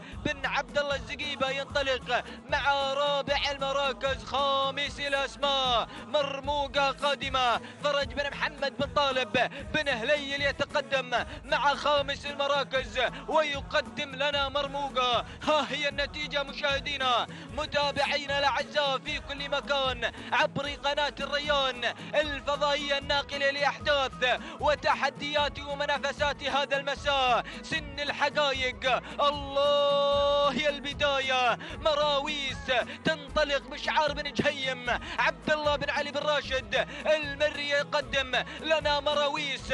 من الجانب الآخر مدمرة راشد بن محمد بن عبد الله الزقيبة ينطلق مع ثاني المراكز وثاني التحديات. ثالثا القادمة حور راشد بن علي بن حمد بن حتروش المري يتقدم مع ثالث المراكز. رابعا القادمة والمنطلقة الظبي حمد بن راشد بن محمد الزبداني المري يتقدم شعار بن شابل مع رابع المراكز. خامسا القادمة الظبي راشد بن علي بن شجاع آلف هيدا مع خامس المراكز وخامس التحديات. الله يا الكيلو متر الأخير الكيلو الخطير. نيسان بترول ستيشن عند خط النهاية وهالي الكويت على البداية. بن جهيم يتقدم مع مراويس تنطلق إلى البداية. عبد الله بن علي بن راشد بن جهيم المري ينطلق مع البداية. ثاني الأسماء وثاني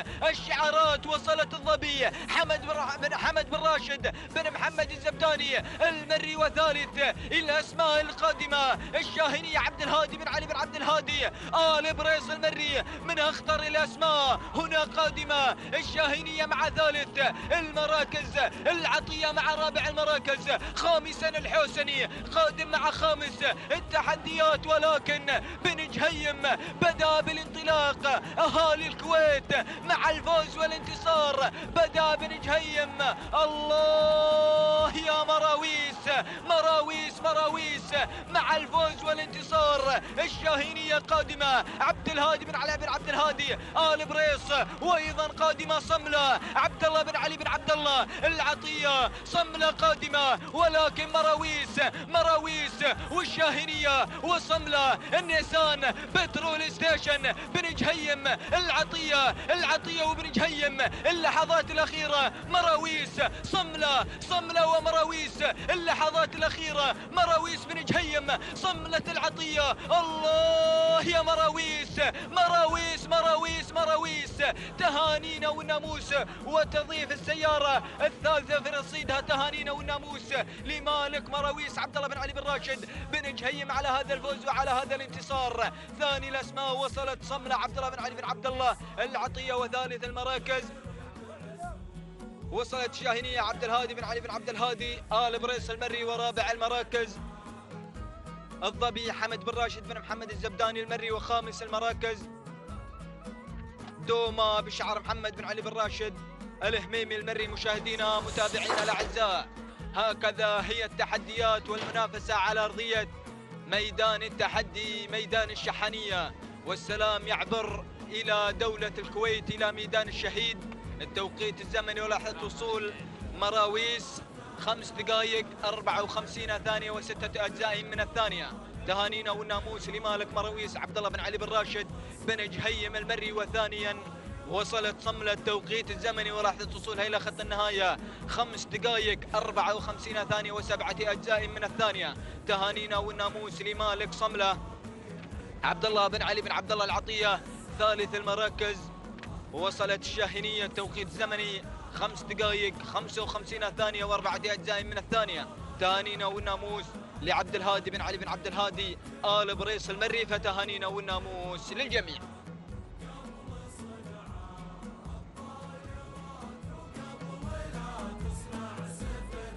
بسم الله الرحمن الرحيم، بسم الله وعلى بركة الله. مشاهدينا الكرام، متابعينا عبر الهواء مباشرة ضمن هذا النقل الحي والمباشر من قناة الريان الفضائية، نتابع مع حضراتكم أيها الإخوة الكرام هذه الأشواط مع هذه الفترة المسائية ضمن تحديات هذا المهرجان السنوي، مهرجان سيف أمير البلاد المفدى حفظه الله ورعاه. وفي هذا المساء نتابع تحديات سن الحقائق. في هذه اللحظة أعلن انطلاق شوطنا 12 من أشواطنا في هذا المساء. الجائزة نيسان بترول ستيشن مقدمة لصاحب المركز الأول. تمنياتنا بالتوفيق لكافة الشعارات المندفعة في هذا المسار المسائي المميز مع انطلاقة فئة القعدان وسن الحقائق. و4 كيلومتر هي الحاضرة من أجل المنافسة والتحدي على أرضية ميدان التحدي.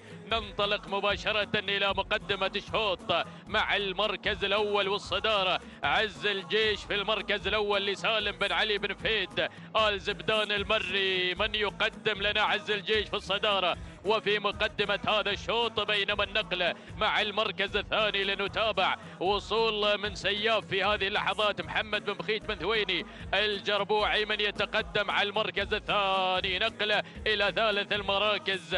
في المركز الثالث وصل سياف لفرج بن حمد بن فرج المعيان البري، قادم على المركز الثالث مع سياف. وفي رابع المراكز وصل في هذه اللحظات الباز لراشد بن سالم بن صالح بن راشد القمرة من يقدم الباز على المركز الأول. يحيى اسماء على المركز الرابع عفوا. وفي المركز الخامس وصول في هذه اللحظات من شاهين لهادي بن محمد بن سالم بن هادي آل فهد من يقدم لنا تحدياته. ومن الجهة الأخرى نتابع وصول أيضا إحدى الأسماء القادمة يخطف المركز الخامس في هذه اللحظات. وصل لوسيل قادم بكل قوة. محمد بن ناصر بن مبارك آل شافي قادم بتحدياته وشعاره. هذه النتيجة والأسماء قادمة ما شاء الله يا هذه السرعة الحاضرة في مسار وتحديات هذا الشوط. ولكن عز الجيش على مقدمة الشوط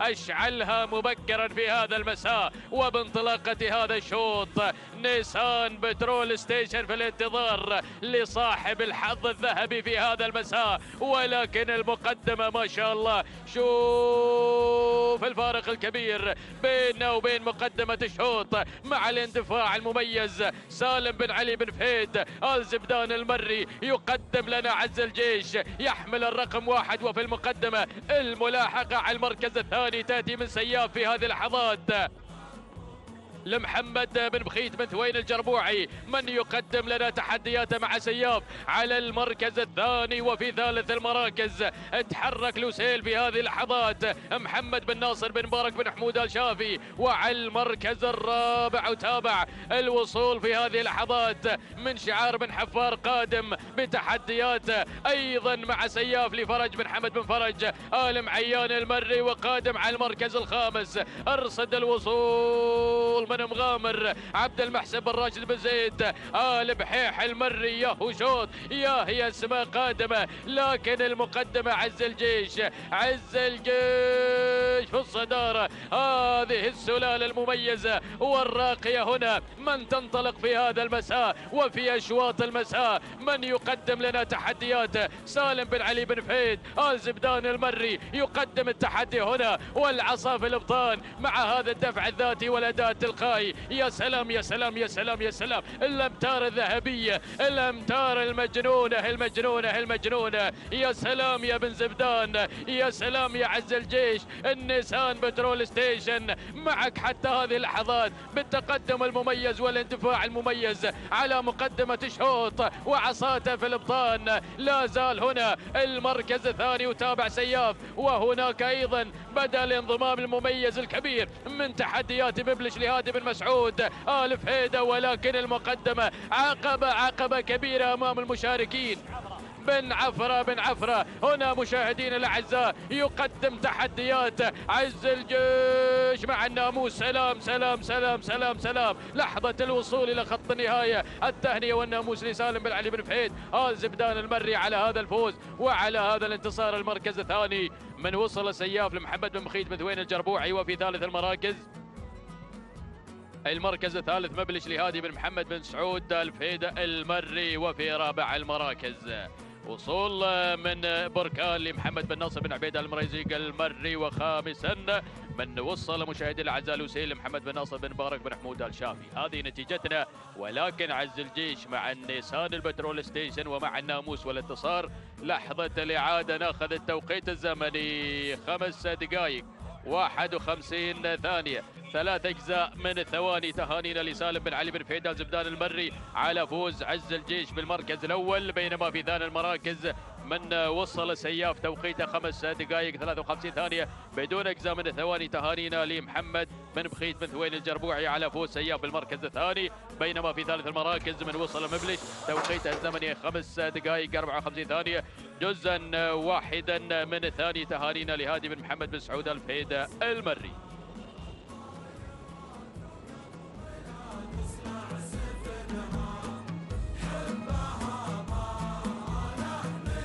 بسم الله الرحمن الرحيم. مشاهدينا متابعينا الكرام، تتواصل انطلاقات مساء هذا اليوم، ثاني أيام انطلاقات هذا المهرجان، مهرجان سيف أمير البلاد المفدى. ينطلق شوطنا الثالث عشر في تعداد انطلاقات هذا المساء. جائزة هذا الشوط سيارة نيسان بترول ستيشن مرصودة للفائز بالمركز الأول. نعم، مباشرة نذهب إلى الصدارة والقيادة للتعرف على الاسم المندفع منذ بداية الشوط. افتتاحية الإذاعة والنداء. هنا أشاهد سحابة من تفتتح الإذاعة فهد بن راشد بن فهد بن سالم بن مشعاب من يفتتح الإذاعة، ولكن ينخطف هذا المركز لصالح هذه اللي تقدمت في المركز الأول. إذا هناك من تسللت إلى صدارة الشوط حاملة الرقم 3 وصايف عبد الله بن راشد بن علي النشيره المري من تتقدم هنا في الصدارة وفي مقدمة هذا الشوط. المركز الثاني الوجود يأتي من هناك وضوح خالد بن حمد بن علي البريص المري من يقدم انطلاقة وضوح. ثالثا تتواجد سحابة فهد بن راشد بن فهد بن سالم من يقدمها في ثالث المراكز. ولكن هناك الوجود والتحدي من اللي غيرت في هذه اللحظات عسيلة، غيرت عسيلة إلى مستوى ثاني المراكز. مسلب بن محمد بن طالب بن عقيل النابت من يقدم لنا انطلاقة عسيلة. شعار البرنس يتواجد مع ثاني المراكز. هناك تراجعت مع المركز الثالث وصايف عبد الله بن راشد بن علي آل نشيره المري من يقدم هذه الانطلاقة. نقلتنا إلى رابع المراكز لأشاهد وأتابع انطلاقة هياشة محمد بن خالد بن عبد الله العطية من يقدمها في ثالث ورابع المراكز. دور المركز الخامس لأشاهد وأتابع الوجود يأتي من سحابة فهد بن راشد بن فهد بن سالم بن مشعاب من يقدمها هنا في خامس المراكز. هكذا مشاهدينا متابعينا الكرام نداؤنا الأول من خلال مسار هذا الشوط والمسيرة مستمرة والتبادل هناك في المواقع لا زال مستمرا على أرضية الميدان. العودة المجددة إلى الصدارة وإلى القيادة لأشاهد وضوح. هذه اللي تقدمت الأسماء المشاركة، هذه اللي اختطفت مركز الصدارة ومركز القيادة. خالد بن حمد بن علي آل بريص المري من يقدمها هنا في مقدمة هذا الشوط. ولكن هنا الوجود يأتي من عسيلة مع ثاني المراكز بشعار البرنس مسلب بن محمد بن طالب بن عقيل النابت من يتقدم مع مستوى ثاني المراكز. من يقدم انطلاقة عسيلة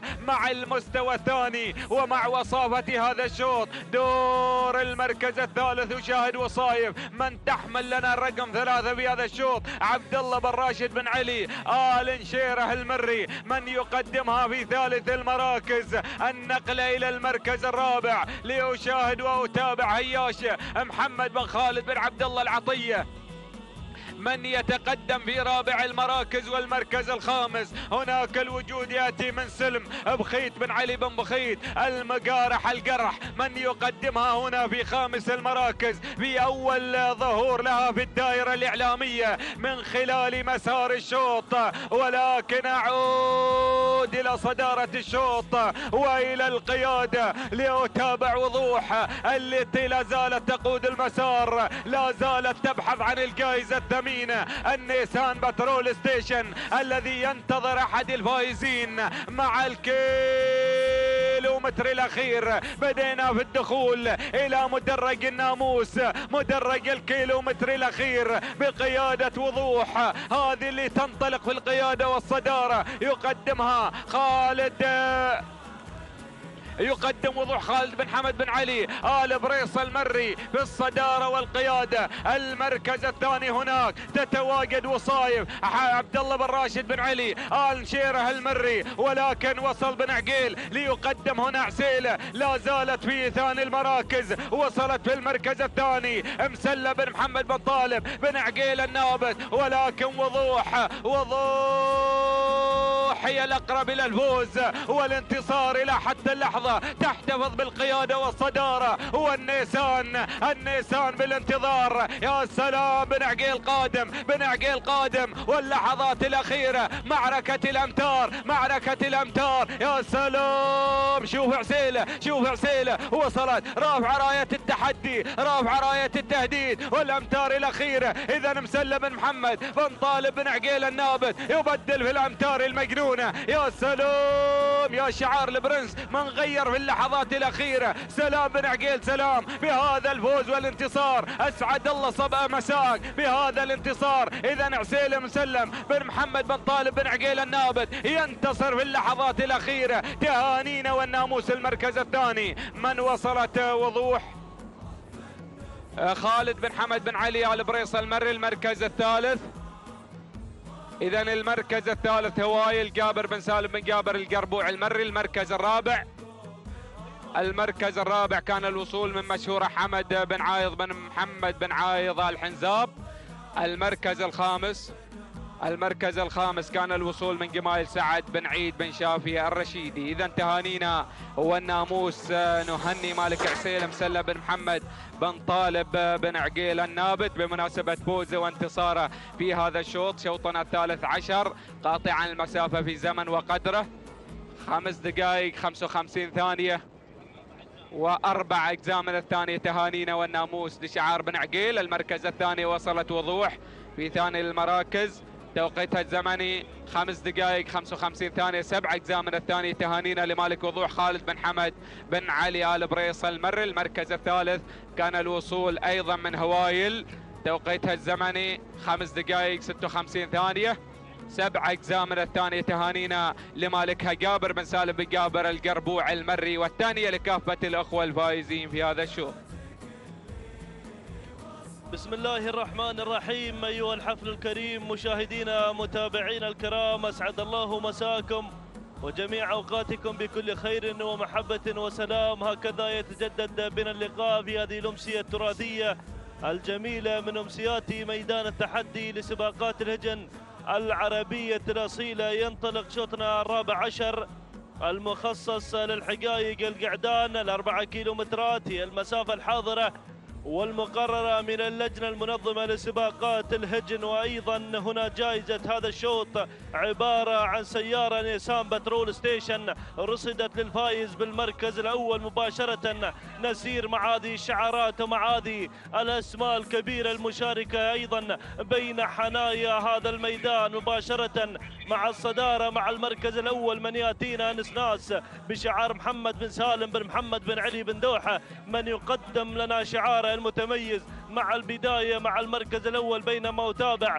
المركز الثاني وصول من مهلك لحمد بن محمد بن راشد المقارح، من يقدم لنا أيضا شعاره وتحدياته المثيرة مع المركز الثاني. المركز الثالث وصول وقدوم من الهلالي لسعد بن عبد الله بن سعد بن مبارك السويدي مع المركز الثالث. المركز الرابع وصول وقدوم من الواعي عبد الهادي بن ناصر بن محمد بن شابل المري مع المركز الرابع في هذا المسار. المركز الخامس وتابع الوصول والقدوم مشاهدينا الكرام من اللي واصل في هذا المسار المتميز والجميل، يصل في هذه اللحظات ويتقدم ايضا هداش لعبد الهادي بن سهيل بن عبد الهادي بن حفار المري مع المركز الخامس. هكذا هي الاسماء، هكذا هي الاسماء الخمسه الاولى المتقدمه في مسار وتحديات هذا الشوط. لكن نعود مع الصداره، نعود مع المركز الاول مع شعارك يا بن دوحه، هي اللي تقدم لنا ايضا نسناس مع البدايه محمد بن سالم بن محمد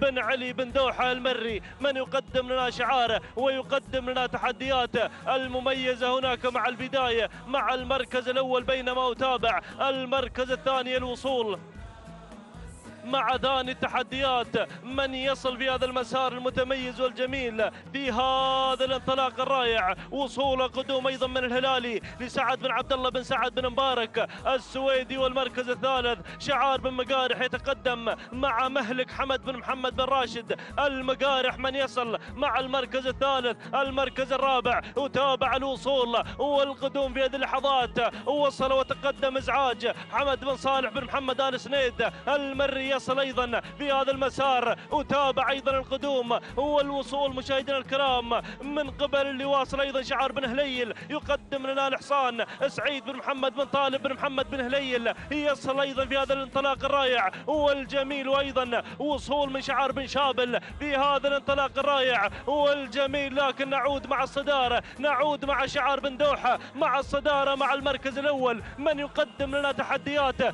في هذا الانطلاق الرائع والجميل. اذا نسناس مع البدايه ايضا بشعار مشاهدينا الكرام محمد بن سالم بن محمد بن علي بن دوحه، لكن السويدي يغير في هذا المسار مع الهلالي سعد بن عبد الله بن سعد بن مبارك السويدي بن مقارح، قادم مع انطلاقه مهلك حمد بن محمد بن راشد المقارح، وايضا بن شابل قادم مع الواعي عبد الهادي بن ناصر بن محمد بن شابل المري، وبن هليل واصل بن هليل مع انطلاقه الحصان سعيد بن محمد بن طالب بن هليل يصل. لكن البدايه الله يا سلام، اجواء الكيلومتر الاخير، الكيلو الخطير، النيسان بترول ستيشن في الانتظار لمن الفايز في هذا الشوط. الله الله الله، الواعي مع بن شابل يغير مع الامتار الاخيره، يغير في هذا المسار عبد الهادي بن ناصر بن محمد بن شابل المري. لكن دير بالك بن مقارح قادم لا محاله مع انطلاقه مهلك حمد بن محمد بن راشد المقارح وبن هليل، وايضا وصول ودخول من قبل لاهوب جابر بن طالب بن علي الجربوعي، يصل بن عماره. لكن البدايه الله يا سلام، تابع هذا التنافس المثير الرائع والجميل مع المركز الاول مع الصداره بن شابل وبن مقارح في معركه طاحنه في هذا المسار المتميز والجميل. لكن بن شابل مع الواعي، بن شابل مع الواعي في هذا الانطلاق الرائع والجميل، هو الاقرب للسياره، هو الاقرب للزعفران مع بن شابل. الواعي عبد الهادي بن ناصر بن محمد بن شابل المري بن مقارح مع مهلك حمد بن محمد بن راشد المقارح. لكن الواعي الواعي مع بن شابل، سلام الواعي، سلام بن شابل، سلام، اسعد الله مساك على هذا الفوز وهذا الانتصار. المركز الثاني وصل مهلك حمد بن محمد بن راشد المقارح، والمركز الثالث وصل مع المركز الثالث الهلالي لسعد بن عبد الله بن سعد بن مبارك السويدي، والمركز الرابع كان الوصول من اسناد لراشد بن عبد الله بن راشد الفهيدان المري، والمركز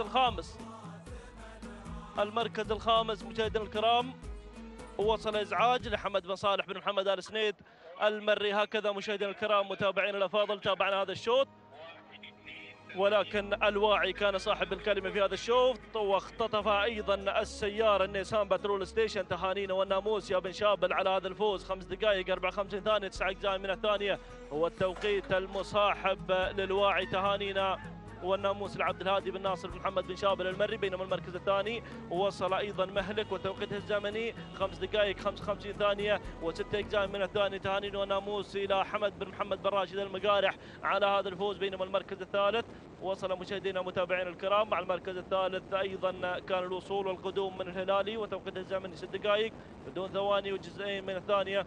تهانينا والناموس لسعد بن عبد الله بن سعد بن مبارك السويدي، وتهانينا والناموس لجميع الفائزين.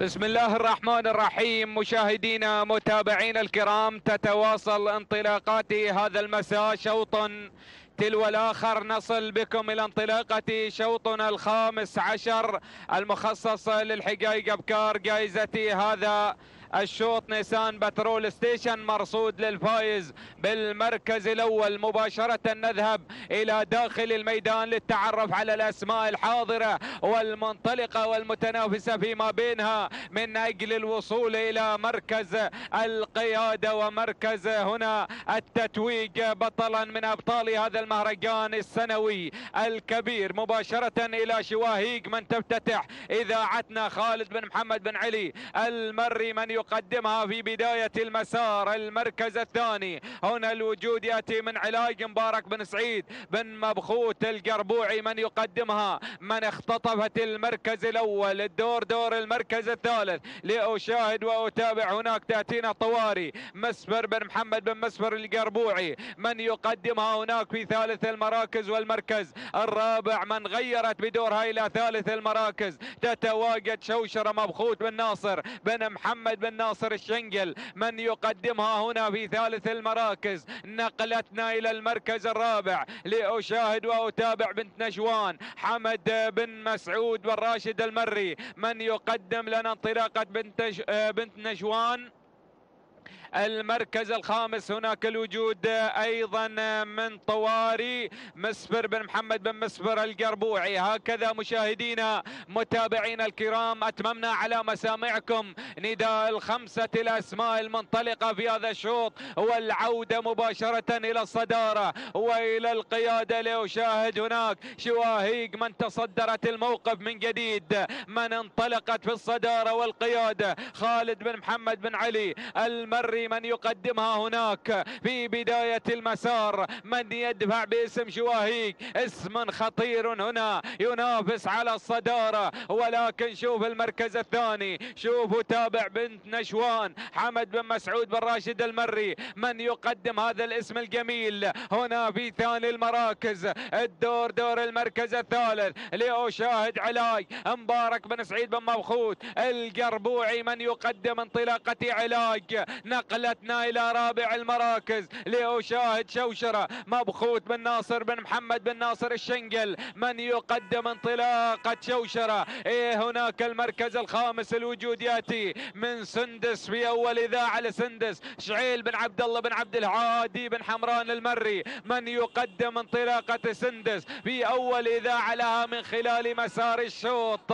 العودة مباشرة إلى الصدارة وإلى القيادة. صدارة الشوط هو التغيير اللي طرى، هو حصل هناك، حصل دخول على الصدارة. بنت نشوان غيرت صدارة الشوط، انطلقت الانطلاقة المميزة والجميلة إلى الصدارة والقيادة. حمد بن مسعود بن راشد المري من يقدم لنا انطلاقة بنت نشوان في الصدارة والقيادة. يا سلام، شوف المركز الثاني تراجعت شواهيق. خالد بن محمد بن علي المري من يقدم لنا انطلاقة شواهيق في ثاني المراكز. ولكن علاج من بدأت هناك تضغط على المركز الثاني في هذه اللحظات. يقدم انطلاقة علاج مبارك بن سعيد بن مبخوت القربوعي من يقدم علاج.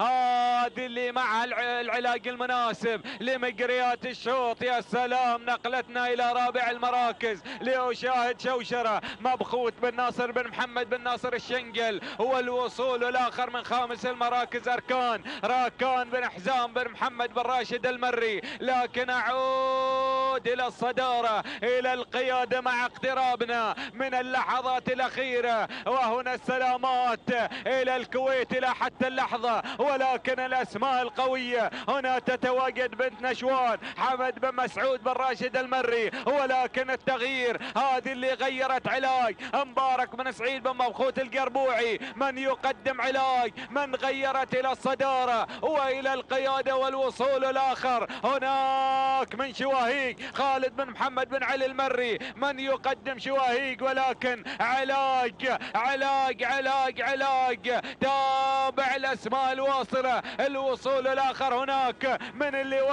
وصلت العنود سعيد بن عبيد بن سعيد بن رشدان، لكن أعود إلى علاج. هذه اللي تتقدم الأسماء، تقترب من اللحظات الأخيرة، تقترب من النيسان بترول ستيشن، الجائزة الثمينة المخصصة للفائز بالمركز الأول. تحاول العنود، ولكن هنا علاج علاج علاج. تهانينا والناموس لمالك علاج مبارك بن سعيد بن مبخوت القربوعي، اسعد الله مساك بهذا الفوز. المركز الثاني العنود سعيد بن عبيد بن سعيد بن رشدان. المركز الثالث كان الوصول من شواهيق خالد بن محمد بن علي المري. المركز الرابع ايضا الوصول من شيمة صالح بن حمد بن صالح ابو شريده العذبه. والمركز الخامس سندس شعيل بن عبد الله بن عبد الهادي بن حمران المري. تهانينا والناموس للاخوه الفايزين، ونخص مالك علاج مبارك بن سعيد بن مبخوت القربوعي بمناسبه هذا الفوز والانتصار. توقيتها الزمني 5 دقائق 54 ثانيه و9 اجزاء من الثانيه. تهانينا لمالك علاج. المركز الثاني كان الوصول من ثاني المراكز، إذا المركز الثاني العنود توقيتها الزمني 5 دقائق 56 ثانية و7 أجزاء من الثانية. تهانينا لمالك العنود سعيد بن عبيد بن سعيد بن رشدان. المركز الثالث كان الوصول من شواهيق خالد بن محمد بن علي المري، توقيتها الزمني 6 دقائق دون ثواني وجزئين من الثانية. تهانينا والناموس لكافة الأخوة الفائزين في هذا الشوط. إذا مشاهدينا متابعينا الأعزاء حفلنا الكريم، ما زالت الانطلاقات متواصلة والتحديات مستمرة على أرضية ميدان التحدي بانطلاقة الشوط السادس عشر ومنافسات سن الحقائق. لنبدأ مع مسيرة وانطلاقة هذا الشوط ومع أول المراكز لنشاهد الإعداد لمحمد بن سعيد بن فهد آل خديعة المري من يقدم انطلاقة الإعداد الصغير بانطلاقته الكبير بأدائه المثير على البداية. المركز الثاني التواجد مشاهدينا الكرام والانطلاقة من الجانب الأيمن من يحضر بحضوره وانطلاقته مغادر راشد بن محمد بن عويضة بن هلال العذبة المري. والمركز أو هنالك التواجد مشاهدينا الكرام من قبل دينار لمحمد بن سالم بن محمد بن عسيكر المري. المركز الثالث أشاهد مشاهدينا الكرام القدوم من سمران سالم بن ثيد بن راشد أو سالم بن ثيد بن راشد المري مع انطلاقة شعار الحريري القادم بانطلاقته شعار زميلنا مسعود بن سعيد الحريري. متمنين لك التوفيق ولإخوانك المشاركين والحاضرين. المركز الرابع الوصول من قبل النداوي ناصر بن محمد بن محمد بن عويضة الأبو عينين مع المركز الرابع. والمركز الخامس حامل الرقم 5 يصل داهم لمحمد بن بطيء بن محمد الحسنة المري بانطلاقة خامس المراكز وشعار زميلنا الإعلامي حمد بن محمد الزعبي. متمنين أيضا لك التوفيق يا زميلنا الإعلامي. مشاهدينا الكرام متابعينا الأعزاء، هذه هي التحديات والنداء الأول للأسماء الخمسة الأولى الحاضرة والباحثة عن اختطاف النيسان بترول ستيشن. يا سلام يا سلام، أرى وأتابع أمور البداية أمور المقدمة مع انتصاف المسافة بدأت تتغير بهذه اللحظات مع انطلاقة دينار لمحمد بن سالم بن محمد بن عسيكر المري. يقدم لنا دينار على البداية. المركز الثاني حامل الرقم 2 من يتواجد ويغير مجريات الشوط نحو البداية والمقدمة ليستعيد أموره المسلوبة والمنهوبة من قبل دينار. يتواجد العديد لمحمد بن سعيد بن فهد الخديعة المري والمركز الثالث عطنايا بن خزينة. هذه اللقطة الجميلة الحاضرة لشعار زميلنا مسعود بن سعيد الحريري القادم مع سمران. يود سمران أن يسيطر على أرضية هذا الميدان كما فعل قاسي وحمل هذا الشعار وحده. أيضا عشاق هذا الشعار ناموس مميز في هذا الموسم. لكن المركز الرابع غدوم من شعار الزعبي وغدوم داهم. المركز الخامس يصل بن حفيظ مع عشاق حفيظ بن ناصر بن سالم آل حفيظ المري.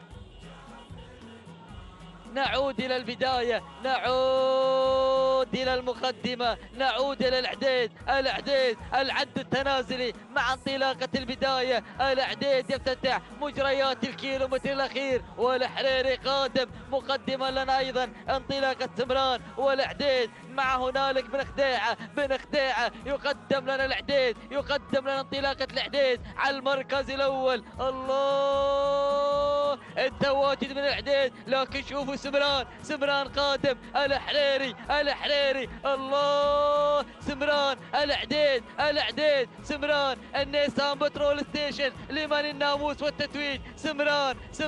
سمران يغير مجريات الشوط، ولكن العديد بن خديعة يقدم العديد الصامت بالمنافسة والتحديات. سمران العديد بن خديعة يا سلام.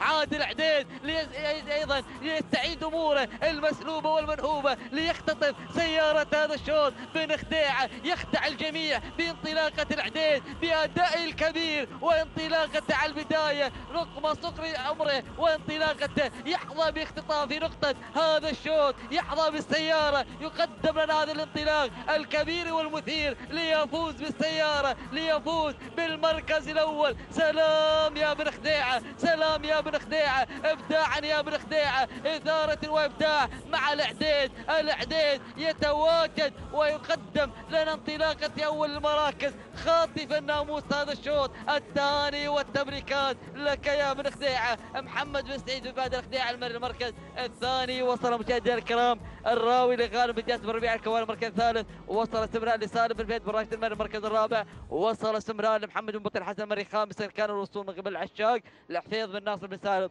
آل حفيظ المري. مشاهدينا الكرام متابعينا الاعزاء، تابعنا وشاهدنا المنافسه التي حضرت في هذا الشوط. قلت لكم صغير في عمره لكن كبير في ادائه وانطلاقته. بن خديعة خدع الجميع وفاز وخطف سياره هذا الشوط. لا امان لهذه الرياضه، ولكن العديد هو من تواجد ومالك من عد العده وجهزه وفاز وخطف ناموس هذا الشوط. التهاني والتبريكات نزف لمحمد بن سعيد بن فهد الخديعة المري على هذا الفوز المستحق وعلى اختطاف سيارة هذا الشوط وحضور العديد من توج بانطلاقة هذا الشوط.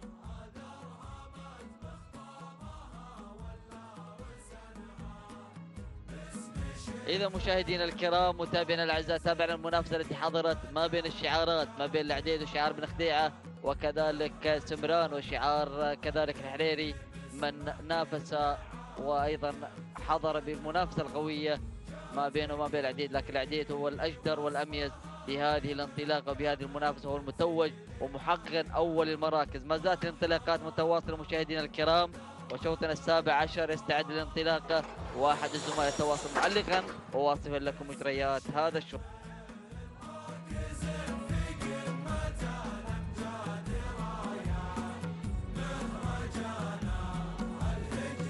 بسم الله الرحمن الرحيم.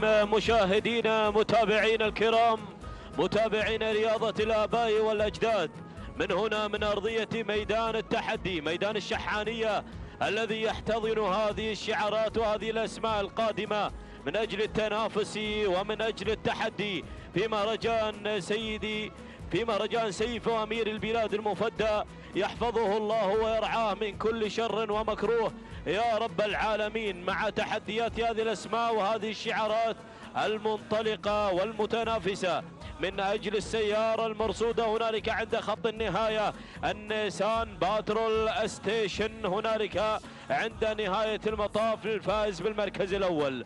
نرى على مقدمة الشوط في أول جولة تعريفية على المراكز المتقدمة، لنرى على مقدمة الشوط في هذه اللحظات هنالك سحابة على المركز الأول متقدمة الجموع في هذه اللحظات، أو من تتواجد مساحة منطلقة لصالح بن محمد بن سعيد النابت المري المنطلق مع شعاره متنافسا متواجد مع انطلاقة مساحة. نقلتنا مشاهدينا الكرام إلى ثاني المراكز، ثاني الأسماء من الواصل في هذه اللحظات سعيد بن محمد بن طالب بن محمد بن هليل، قادم بكل قوة بتحدياته وانطلاقة تحذير القادمة بكل قوة، محذرة كذلك بانطلاقتها الشيقة وتحدياتها ملازمة للمركز الأول بانطلاقة بن هليل. نقلتنا إلى ثالث المراكز، ثالث الأسماء هجر متواجدة لعلي بن جار الله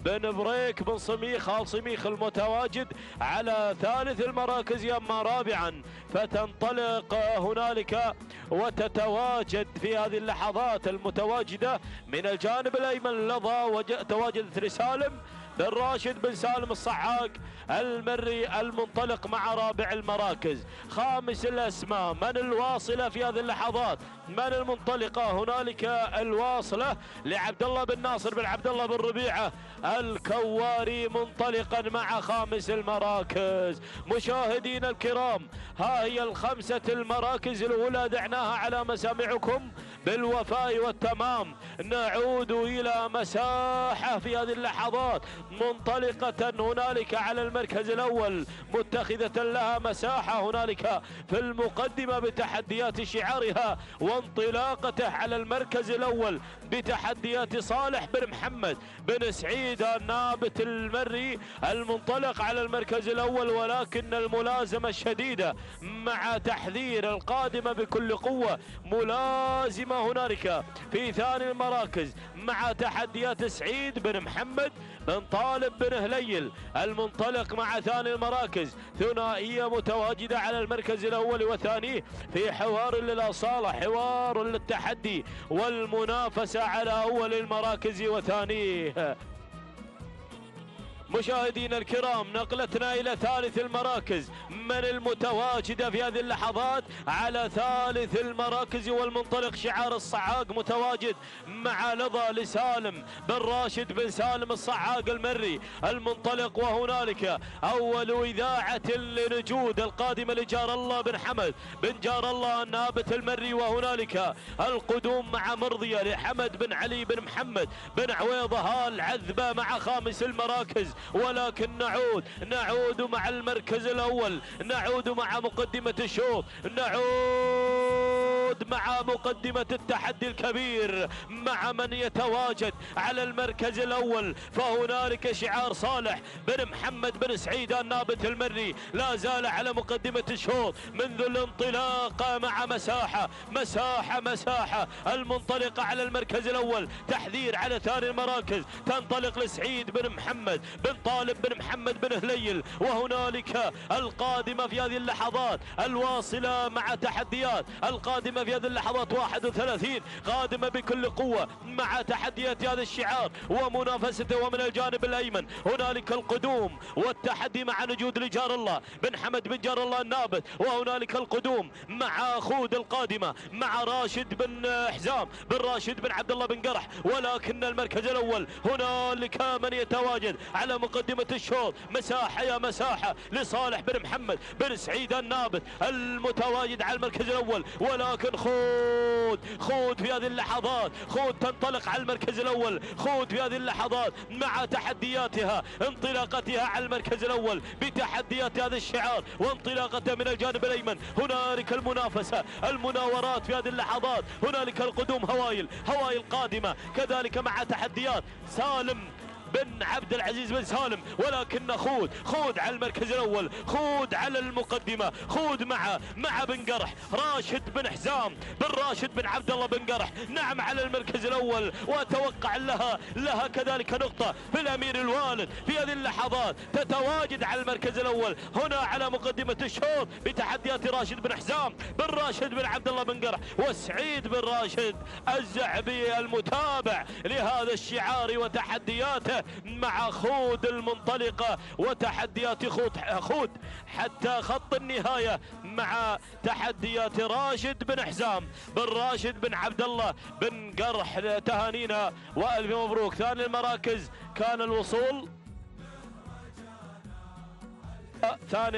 كان الوصول مع هوايل لسالم بن عبد العزيز بن سالم. اما ثالث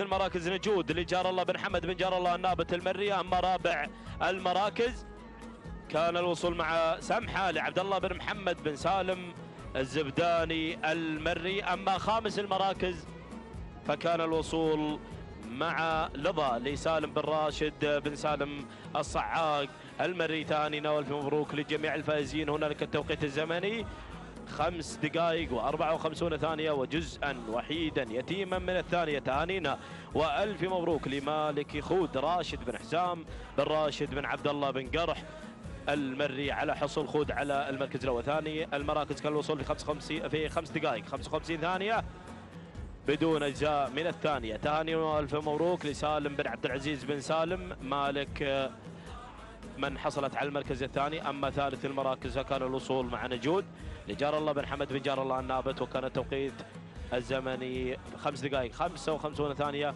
و6 اجزاء من الثانية. تهانينا والف مبروك لجميع الفائزين. السلام عليكم ورحمة الله وبركاته أيها الأخوة مشاهدينا ومتابعينا الكرام من مهرجان سيف أمير البلاد المفدى. نتابع وإياكم أشواط الحقائق وشوطنا 18 شوط مخصص للقعدان. هنا نتابع وإياكم في هذه اللحظات الأسماء المنطلقة والمندفعة على المراكز الأولى. نتابع هناك المركز الأول وهو حامل الرقم 1 حاضر لعلي بن محمد بن عبد الله الزعبي. هنا في هذه اللحظات شعار زميلنا أيضا الإعلامي محمد بن حمد الزعبي أيضا أو حمد بن محمد الزعبي. بينما المركز الثاني في هذه اللحظات نتابع هنا نجد لعبد الهادي بن محمد بن علي بن سويري المري مع المركز الثاني. المركز الثالث والوصول من الصداوي لعبد الله بن راشد بن سعيد بن خيل بصلعه اللي على المركز الثالث في هذه اللحظات منطلق ومندفع. بينما المركز الرابع والوصول من سيد لحمد بن علي بن سالم الجربوعي على المركز الرابع. والمركز الخامس هناك اللي على المركز الخامس الذيب لسالم بن حفيظ بن سالم النابت المري. هذه النتيجة للخمس المراكز الأولى ونعود إلى المقدمة، نعود إلى حاضر هناك متواجد على المقدمة، على أيضا الكادر الأول على المقدمة والصدارة. هناك نتابع حاضر أيضا بسجله الحافل أيضا في مقدمة هذا الشوط. حاضر لعلي بن محمد بن عبد الله الزعبي على المركز الأول وعلى المقدمة والصدارة. بينما المركز الثاني هنا شعار بن سويري مع المركز الثاني نجد عبد الهادي بن محمد بن علي بن سويري المري على المركز الثاني في هذه اللحظات مع انتصاف المسافة. بينما المركز الثالث والوصول من الصداوي لعبد الله بن راشد بن سعيد بن خيل بصلعه على المركز الثالث. وركز يا ابو صلعه ركز. بينما المركز الرابع والوصول من الذيب سالم بن حفيظ بن سالم النابت المري. المركز الخامس في هذه اللحظات ايضا بيبرس لسالم بن بخيت بن راشد بن مقبل ايضا متواجد هنا في هذه اللحظات منطلق ومندفع. بينما ارى هنا التدخل والقدوم في هذه اللحظات من غيث محمد بن عبد الله بن محمد بن نايفه الهاجري. الله يا هذا الشوط، الله يا هذه الانطلاقه. ولكن حاضر مع 1500 متر ومع النيسان بترول ستيشن. يا الزعبي ركز يا الزعبي على المركز الاول منطلق ومندفع مع حاضر اللي قام الراس. يا سلام يا سلام يا حاضر. النيسان بترول ستيشن هنا في المقدمة وفي الصدارة، منطلق ومندفع حاضر بالمركز الأول. المركز الثاني أيضا هنا في هذه اللحظات المركز الثاني نجد لعبد الهادي بن محمد بن سويري على المركز الثاني، ولكن شعار ابو صلعه شعار الصداوي لعبد الله بن راشد بن سعيد بن تخيل. ابو صلعه على المركز الثاني يغير في هذه اللحظات المركز الثالث. الله يا بن نايفه غير في هذه اللحظات على المركز الثاني. غيث لمحمد بن عبد الله بن محمد بن نايفه الهاجري المركز الخامس في هذه اللحظات. المركز الخامس الذيب سالم بن حفيظ بن سالم النابت المري يغير في هذه اللحظات، ولكن نعود الى حاضر 800 متر يا حاضر. اصمد يا حاضر. هنا حاضر على المركز الاول. يا سلام يا هذا الشوط بانطلاقة حاضر اللي بدأ يندفع. ما شاء الله يا حاضر، ما شاء الله يا حاضر وعصاف الابطال. اشكرك يا سلطان السعيدي. يا سلام الله على هذا الاداء والتميز مع حاضر. وال500 متر بدون اي تعليمات تذكر على حاضر اللي منفرد تمام الانفراد. بينما هنا ابو صلعه قادم مع الصداوي عبد الله بن راشد بن سعيد. ابو صلعه على المركز الثاني. يا سلام. ولكن اللحظات الاخيره شعار الامبراطور على المركز الثالث. هناك هذه اللحظات، ولكن الله يا سلام قام راس وانتهى راس. الله يا حاضر يا حاضر. سلام الى وين ما يسكن حمد بن محمد الزعبي وراشد بن محمد وعلي بن محمد وحزام بن محمد يستاهلون الفوز. والناموس والنيسان بترول ستيشن تهانينا. والناموس لحاضر اللي سجل الناموس باسمه. المركز الثاني الصداوي لعبد الله بن راشد بن سعيد بن تخيل. مصاب على المركز الثالث.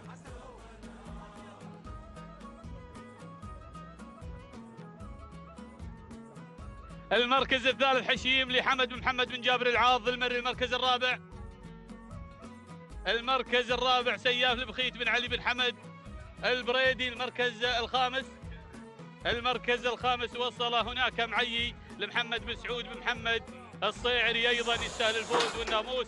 أيضا هنا نتابع وإياكم التوقيت الزمني 5 دقائق 51 ثانية و8 أجزاء من الثانية. تهانينا لك يا الزعبي يا راعي حاضر علي بن محمد بن عبد الله الزعبي. المركز الثاني وصل أيضا الصداوي توقيت الزمني 5 دقائق 54 ثانية و4 أجزاء من الثانية. تهانينا لمالك الصداوي عبد الله بن راشد بن سعيد بن تخيل بن صلعة المري من وصل في المركز الثالث. اللو حشيم توقيت الزمني 5 دقائق 57 ثانية و6 أجزاء من الثانية. تهانينا وناموس لحمد بن محمد بن جابر العاض المري.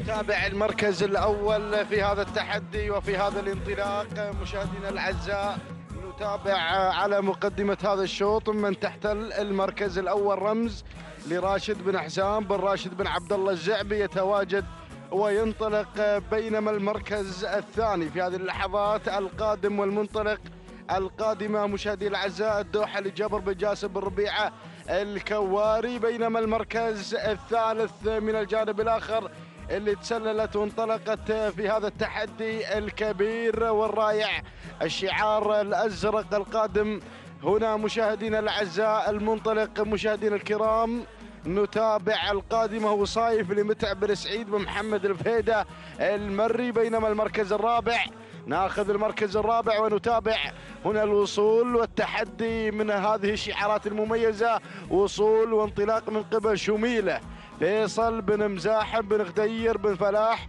الحسان، ولكن هنا الدخول في هذه اللحظات من قبل الشامخة لعلي بن عبد الله بن راشد الزعبي. هذه النتيجة مشاهدينا الأعزاء لمراكزنا الخمسة الأولى مع النداء الأول، وهناك اسم لن هنا نذيع في هذا الشوط مع غارة لراشد بن مبارك بن حمد الشهواني يتدخل إلى المركز الثالث. هذه النتيجة مشاهدينا الأعزاء، ونعود مباشرة إلى الصدارة. نتابع الدوحة لجبر بن جاسم بن ربيع بن عيسى الكواري، يتقدم هذه الانطلاقة المميزة ويتواجد مشاهدينا الأعزاء بشعاره المميز، ولكن هذه وصايف لمتعب بن سعيد بن محمد الفهيدة المري على البداية، بينما المركز الثاني القادم هو المنطلقة غارة لراشد بن مبارك بن حمد الشهواني، وثالثا مشاهدينا الأعزاء يتدخل الزعبي من خلال تواجد رمز راشد بن حزاب بن راشد بن عبد الله الزعبي،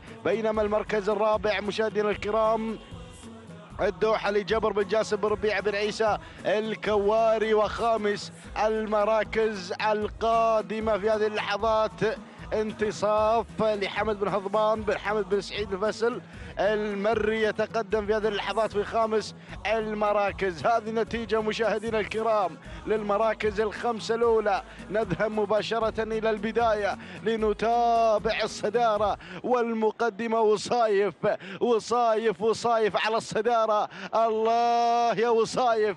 متعب بن سعيد بن محمد الفهيدة المري على الصدارة، يقدم وصايف ذات الوصايف العالية هنا مشاهدينا الأعزاء، وتنطلق هنا في ميدان التحدي، ولكن رمز مع الزعبي، رمز مع الزعبي يتدخل. راشد بن حزاب بن راشد الزعبي يتقدم في هذا التحدي مع ثاني المراكز. المركز الثالث وصلت في هذه اللحظات، يا سلام يا سلام يا انتصاف، حمد بن هضبان بن حمد بن سعيد الفسل المري يتقدم في هذه اللحظة مع ثالث المراكز. المركز الرابع، المركز الرابع وصلت في هذه اللحظة غارة لراشد بن مبارك بن حمد الشهواني، يشن الغارة في هذا التحدي. ولكن نعود إلى البداية، الله يا رمز على الصدارة، رمز مع المقدمة، رمز مع الإبداع المميز. تنطلق بشعار الزعبي راشد بن حزاب بن راشد بن عبد الله الزعبي، ولكن انتصاف حمد بن هضبان بن حمد بن سعيد المري يتقدم من الجانب الآخر. هنا بن جبران من يتابع هذا التحدي، ولكن رمز مع الزعبي، رمز مع الزعبي على الصدارة على الانطلاق الأول. والدوحة الله يا بن ربيعة، ولكن هنا مشاهدينا الأعزاء الناموس ما بين رمز وانتصاف. الله الله الله الله، هذه مشاهدينا الأعزاء انتصاف هنا مشاهدينا الأعزاء، ولكن الله يا رمز على الصدارة. انتصاف من الجانب الآخر، بن جبران هنا مشاهدينا الأعزاء يغير إلى المقدمة، ولكن رمز وانتصاف. اللحظات الأخيرة، اللحظات الحاسمة، الله الله الله. إذا مشاهدي الأعزاء انتصاف تنتزع المركز الأول. تهانينا لحمد بن هضبان بن حمد المري، والثاني إلى بن جبران على ما قدمه مع هنا في هذا الشوط مع انتصاف. المركز الثاني وصلت فيه مشاهدينا الأعزاء رمز لراشد بن حزاب بن راشد الزعبي. المركز الثالث وصلت فيها الدوحة لجبر بن جاسم بن ربيع بن عيسى الكواري، وخالد رابع المراكز. كان الوصول مشاهدينا الأعزاء من قبل دوشة لسعيد بن علي بن سعيد الفهيد الهاجري. المركز الخامس وصلت فيها الدوحة لجبر بن جاسم بن ربيع بن عيسى الكواري. إذا مشاهدينا الأعزاء تهانينا وناموس لمالك انتصاف حمد بن هضبان بن حمد بن سعيد الفسل المري على هذا الفوز والتألق في هذا الشوط. التوقيت الزمني 5 دقائق 55 ثانية و6 أجزاء من الثاني. تهانينا وناموس. المركز الثاني رمز لراشد بن حزاب بن راشد الزعبي، قدمت أداء وعرض يشكر عليه، والتوقيت الزمني 5 دقائق 55 ثانية و7 أجزاء من الثاني. تهانينا والناموس. بينما المركز الثالث جاءت فيها الدوحة لجبر بن جاسم بن ربيع بن عيسى الكواري، وتوقيت الزمني 5 دقائق 58 ثانية بدون أجزاء من الثاني تهانينا والناموس لجميع الفائزين.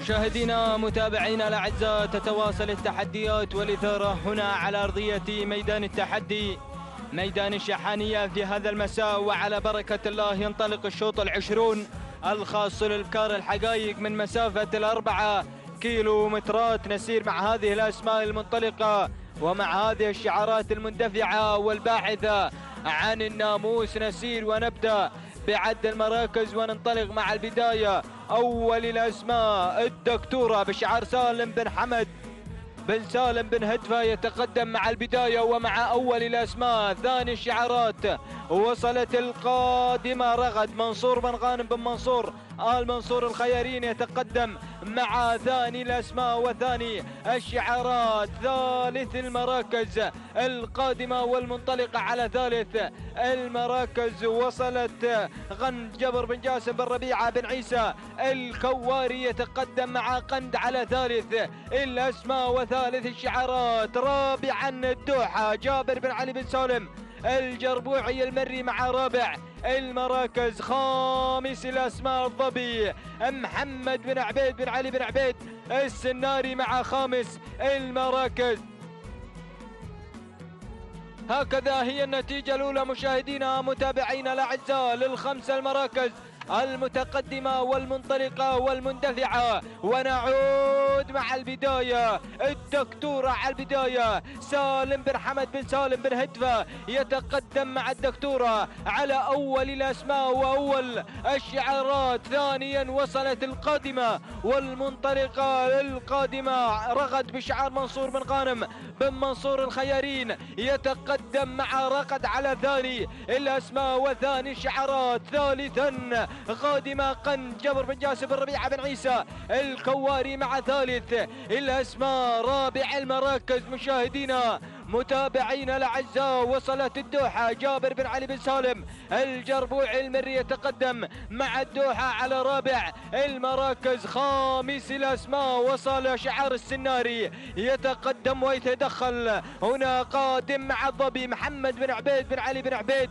آل مريزيق أو هنا السناري يتقدم مع خامس المراكز. مشاهدينا متابعينا الاعزاء في كل مكان، ها هي الأسماء وأرى شعارات وأسماء قادمة هناك من الصفوف الخلفية قادمة تنطلق وتبحث عن الناموس وعن الفوز، تبحث أن تسجل نقطة في هذا المهرجان القالي. نعود مع البداية. الله يا الدكتورة، الدكتورة على أول الأسماء سالم بن حمد بن سالم بن هدفة يتقدم مع البداية ومع أول الأسماء وأول الشعارات. ثانيا قادمة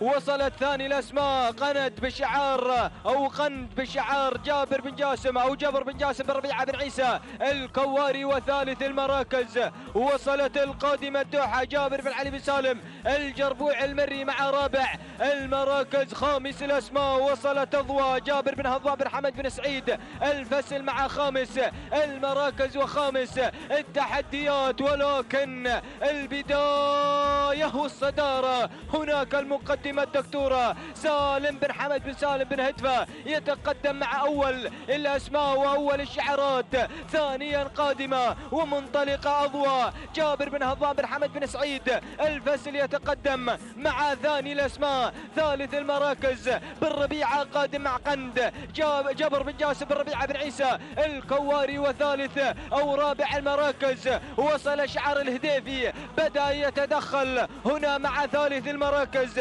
يتقدم مع عناوين حمد بن سالم بن مبخوت آل حنيتم. ولكن البداية والصدارة نيسان بترول ستيشن. الله وهي الدكتور سالم بن حمد بن سالم بن هدفة يتقدم، ولكن غيرت عناوين غيرت إلى المقدمة وإلى الصدارة، عناوين تنطلق إلى البداية. حمد بن سالم بن مبخوت آل حنيتم، تهانينا والناموس من هذه اللحظات، ونزف التهاني إلى زيد بن محسن بن ديلة من يقدم لنا عناوين تهانينا والناموس لمالك عناوين حمد بن سالم بن مبخوت بن حمد آل حنيتم، ونهني زيد بن محسن بن ديلة. فتهانينا والناموس ثاني الأسماء.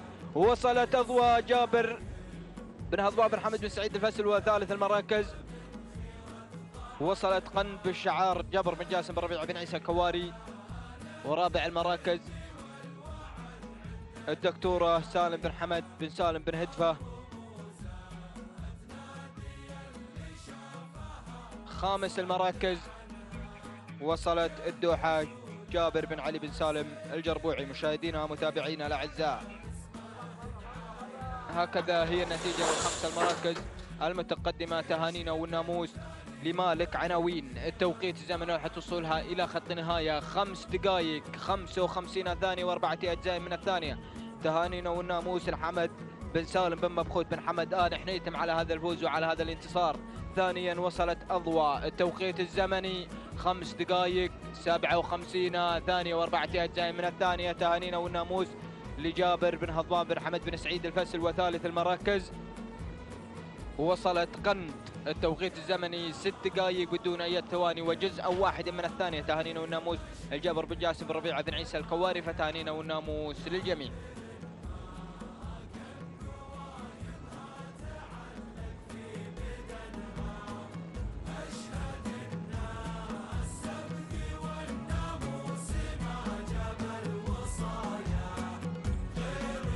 بسم الله الرحمن الرحيم.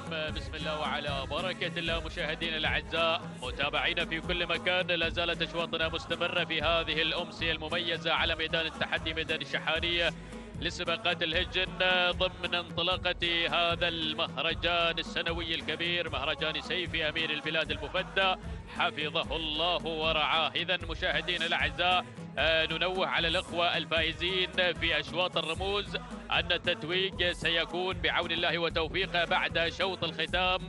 بعد شوط الختام في هذا المساء سيكون التتويج للأخوة الفائزين في أشواط الرموز، فعليهم أيضا التواجد هناك أيضا في موقع تسليم الرموز. إذا مشاهدينا الأعزاء ينطلق شوطنا 21 يحمل لنا منافسات جديدة بانطلاقات أشواط هذا المساء. شوط يخص الحقائق الإبكار، مسافتنا هي ال4 كيلومترات، بينما الجائزة نيسان بترول ستيشن مقدم لصاحب المركز الأول. نتمنى التوفيق لكل الأخوان المشاركين. نبدأ مشاهدينا الأعزاء لنتعرف على هذه المراكز المنطلقة مع ال5 المراكز المذاعة. شقة أول الأسماء المندفعة في هذا الشوط حمد بن زيد بن علي الشراب من يقدم لنا تحدياته مع شقة على المركز الأول والصدارة، بينما النقل مع ثاني المراكز. وتابع وصول شود قادمه على المركز الثاني عبد الله بن سالم بن عبد الله آل نابت المري. ركز يا ابو سالم هناك على المركز الثاني بتقدم شوده في هذه اللحظه، بينما النقله مع المركز الثالث وصلت رعود لسالم بن جابر بن محسن الجربوعي المري. ناخذ المركز الرابع.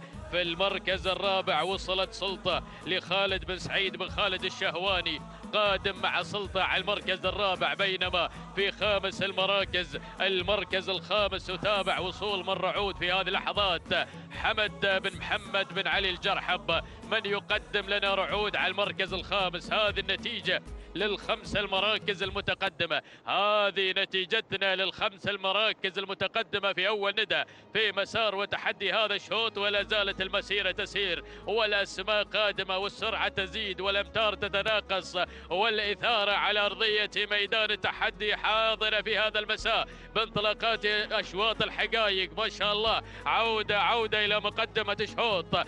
سلطة في المقدمة، سلطة مع الناموس حتى هذه اللحظات اللحظات خالد بن سعيد بن خالد الشهواني من يقدم سلطة في المركز الأول في تحديات هذا الشوط، بينما على المركز الثاني ما شاء الله ياهي سرعة حاضرة في هذا الشوط. المركز الثاني يتابع رعود لسالم بن جابر بن محسن الجربوع المري، ولكن تحركت في هذه اللحظات رعود، دعناها في المركز الخامس ما شاء الله سرعان ما غيرت إلى ثالث المراكز حمد بن محمد بن علي بن محمد الجرحب، بينما في المركز الرابع شوده قادمة عبد الله بن سالم بن عبد الله النابت المري، وفي المركز الخامس وصول بهذه اللحظات من معزل محمد بن بريك بن محمد الغيض. هذه نتيجتنا، ولكن عودة إلى مقدمة الشوط مع الصدارة مع الثنائية المميزة على مقدمة الشوط في أجواء الكيلومتر الأخير، الكيلومتر المثير. غيرت رعود مشاهدينا الأعزاء، تغير في هذه اللحظات حمد بن محمد بن علي بن محمد الجرحب، من يقدم لنا تحدياته في هذا المساء، من يقدم لنا إبداعات هذا الشعار في هذه الأمسية الجميلة بهذا الانطلاق المميز في مقدمة الشوط. المركز الثاني بن جبران يتواجد مع رعود الأخرى لسالم بن جابر بن محسن الجربوعي المري، يطمع بنقطة أخرى في هذا المساء وقادم على المركز الثالث. وتابع التحدي من سلطة خالد بن سعيد بن خالد الشهواني، ولكن هنا بن جرحب يقدم رعود في هذا المساء. ياهو تحدي في هذه اللحظات مع الأمتار الذهبية، رعود ومن الرابح. نتابع مسار التحدي مع اللحظات الأخيرة، ولكن رعود مع بن جرحب. الله يا سلام، مع الناموس والانتصار مع النسام بترول ستيشن رعود. هذه رعود كما نتابعها عبر الهواء مباشرة تحقق هذا الانتصار حتى هذه اللحظات. حمد بن محمد بن علي بن محمد الجرحب من يقدم لنا رعود مع الأمتار النهائية. هنا مشاهدينا الأعزاء تؤكد الحضور في هذا المساء. سلام رعود، سلام يا بن جرحب، سلام. لحظة الوصول إلى خط النهاية. تهانينا والناموس لحمد بن محمد بن علي بن محمد الجرحب على فوز رعود بالمركز الأول، بينما في ثاني المراكز وصلت رعود لسالم بن جابر بن محسن الجربوعي المري، وفي المركز الثالث وصلت سلطة لخالد بن سعيد بن خالد الشهواني، بينما المركز الرابع وصلت معزل محمد بن بريك بن محمد الغيض، بينما في المركز الرابع وصلت شقة لحمد بن زيد بن علي الشراب، وخامسا المركز الرابع اللي هي سيدة لسالم بن محمد بن مسفر الجربوعي، بينما في المركز الخامس وصلت شقة حمد بن زيد بن علي الشراب. هذه نتيجتنا. عودة إلى التوقيت الزمني مشاهدينا الأعزاء. رعود من حققت ناموس هذا الشوط، توقيتها 5 دقائق 55 ثانية 7 أجزاء من الثواني. تهانينا والناموس لحمد بن محمد بن علي بن محمد الجرحب، بينما في المركز الثاني من وصلت رعود أيضا في 5 دقائق 58 ثانية 9 من الأجزاء من الثواني. تهانينا لسالم بن جابر بن محسن الجربوعي المري، بينما في ثالث المراكز وصلت مشاهدينا الأعزاء سلطة وتوقيتها 6 دقائق وثانية 1 من الأجزاء من الثواني. تهانينا لخالد بن سعيد بن خالد الشهواني.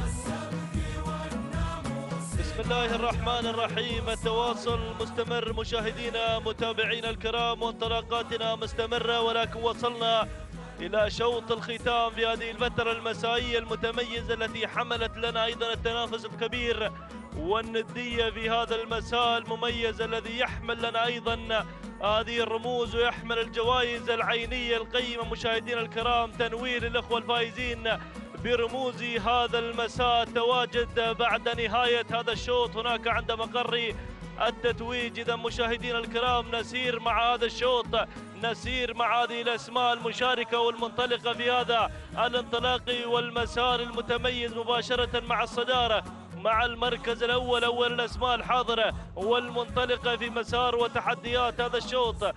من تأتينا كتارة لحمد بن محمد بن علي بن محمد الجرحب، من يقدم لنا شعاره المتميز والجميل، بينما يتابع المركز الثاني الوصول مشاهدينا الكرام من طرف فهيد بن سعيد بن علي المري، من يقدم لنا أيضا شعاره المتميز والجميل مع ثاني تحديات المركز الثالث على الوصول القدوم مشاهدينا الكرام من قبل شدايد بخيت بن ناصر بن محمد بن ناصر الشنجل، من يقدم لنا شدايد مع المركز الثالث والمركز الرابع. وتابع الوصول والقدوم مع المركز الرابع في هذا الانطلاق الرائع والجميل. هناك من تتقدم في هذه اللحظات وفي هذا المسار الرائع والجميل. هناك تتقدم أيضا، يتقدم شعار الزعبي مقدما لنا شعاره المتميز والجميل مع انطلاقة أيضا الشايبة محمد بن عبد الله بن محمد الزعبي، بينما يتابع المركز الخامس وصول وقدوم من الظبي سالم بن جابر بن محسن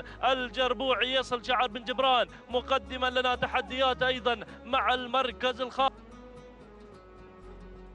هكذا هي النتيجة للخمسة الأسماء الأولى مشاهدينا متابعينا الكرام. لكن عودة مع البداية، عودة مع المركز الأول مع طرف هيد بن سعيد بن علي المري، من يقدم لنا شعاره أيضا بن كاظم وأيضا سالم بن فهيد بن كاظم، من يتابع هذا الشعار، هذا الشعار الجميل الشطرنجي ممثلا لأبناء ميدان أيضا الشهيد هنا في هذا الانطلاق الرائع والجميل. يا سلام، أهالي ميدان الشهيد يطالبونك بسلام يا ابو فهد في هذا المسار المتميز والجميل. بينما يتابع المركز الثاني الظبي سالم بن جابر بن محسن الجربوعي المري، والمركز الثالث وصول وقدوم ايضا من كتارة حمد بن محمد بن علي بن محمد الجرحب، من تصل مع المركز الثالث. المركز الرابع وتابع الوصول والقدوم من قبل شدايد بخيت بن ناصر بن محمد بن ناصر الشنجل، من يصل ايضا مع المركز الرابع. المركز الخامس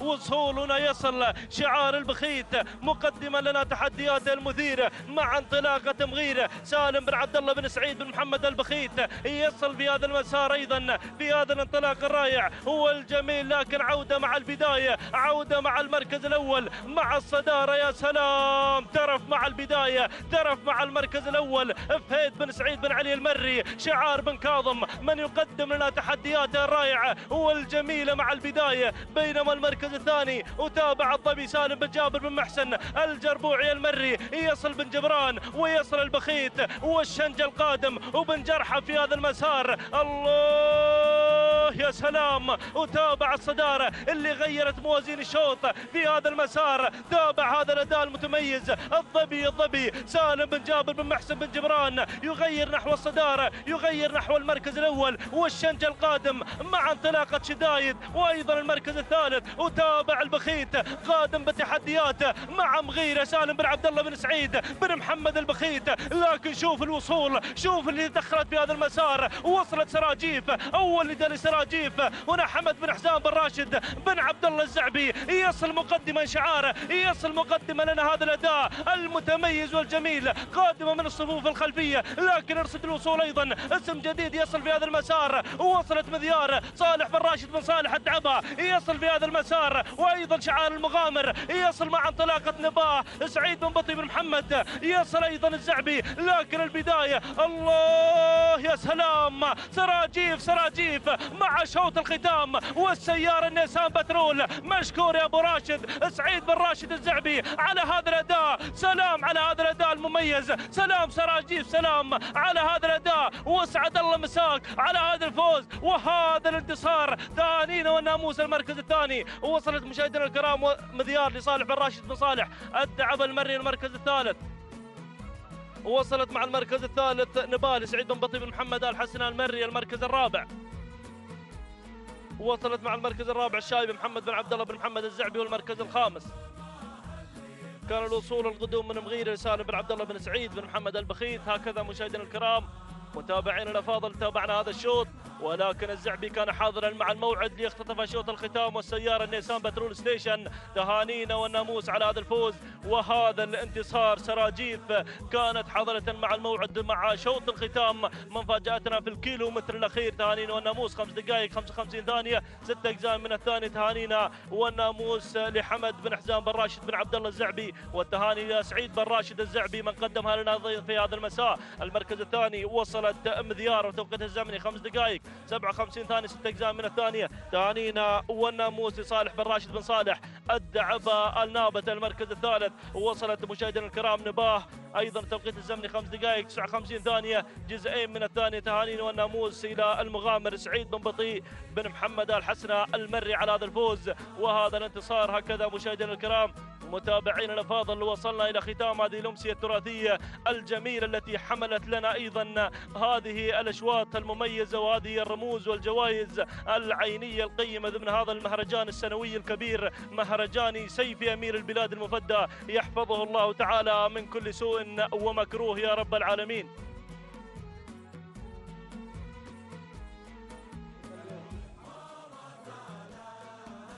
إذا مشاهدينا الكرام ننقل الكلمة إلى زميل حمد بن محمد الزعبي هناك مع مقر التتويج.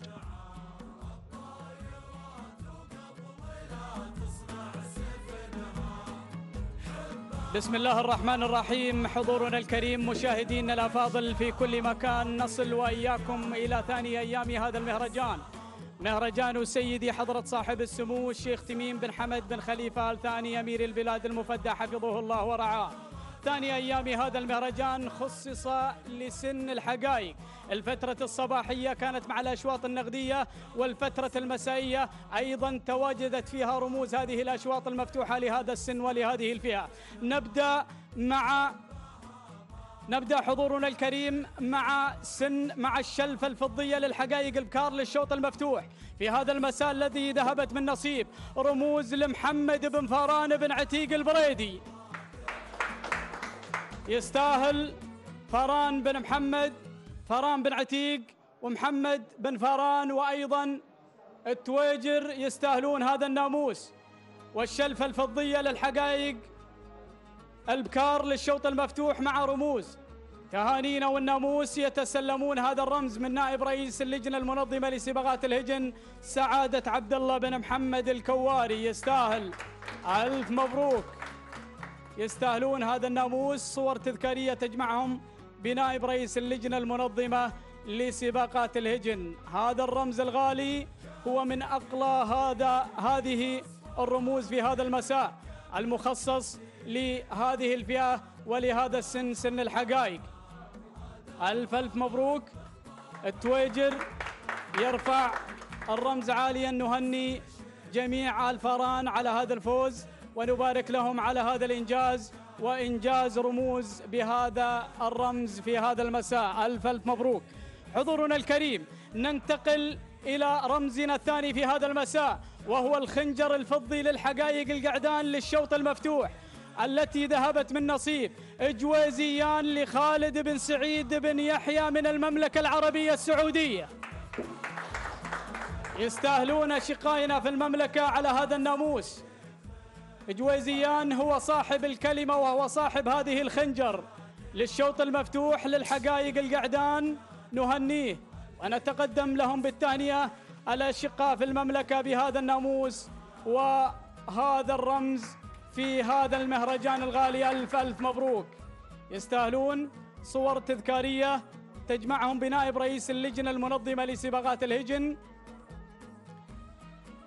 سعادة عبد الله بن محمد الكواري. أيضا بن ملحان يتسلم مع هذه الصور التذكارية مع بن يحيى. نهنيهم على هذا الفوز، نقول لهم ألف مبروك. ننتقل حضورنا الكريم إلى مهرجان سيد الأمير الوالد والشلفة الفضية للعمانيات اللقاية في هذا المهرجان، مهرجان سيد الأمير الوالد بعد نتائج الفحص حفاظا من اللجنة المنظمة لسباقات الهجن لحقوق الآخرين. توج برمز هذا الشوط، شوط العمانيات اللقاية البكار مع جبارة لسالم بن سعيد الجربوعي من المملكة العربية السعودية. يستاهل. جبارة لسالم بن سعيد الجربوعي، هي صاحبة رمز اللقاية العمانيات في مهرجان سيد الأمير الوالد. وهذا هو حرص اللجنة المنظمة لسباقات الهجن لحقوق الآخرين. ونهني أشقائنا في المملكة العربية السعودية. التهنئة موصولة أيضا لراشد بن سعيد بن العرج على هذا الفوز، والتهنئة موصولة لجميع محبين هذا الشعار. صور تذكارية تجمع نائب رئيس اللجنة المنظمة لسباقات الهجن مع بن العرج ومع أيضا أشقائنا من المملكة العربية السعودية. نهنيهم ونبارك لهم على هذا الإنجاز. ألف ألف مبروك، يستاهلون. ألف مبروك. لا يسعنا في هذه اللحظات إلا أن نتقدم بالشكر الجزيل لنائب رئيس اللجنة المنظمة لسباقات الهجن سعادة عبد الله بن محمد الكواري. وفي هذه اللحظات أحيل الكلمة إلى استديو ميدان التحدي مع الزميل سالم بن ثامر القحطاني وضيوفه الكرام. شكرا للزميل حمد الزعبي، وكذلك الشكر موصول لنائب رئيس اللجنة سيد عبد الله الكواري بتتويج الفائزين بأشواط الفترة المسائية، وكذلك شوط العمانيات شوط الشلفة الفضية في مهرجان سيدي الأمير الوالد. أهلا بكم مشاهدينا ومستمعينا الكرام مرة أخرى، كما يسرني أن أرحب بضيوفي أيضا هنا في الاستديو راشد السعدي وكذلك فهد المهندي. حياكم الله. الله يحييك.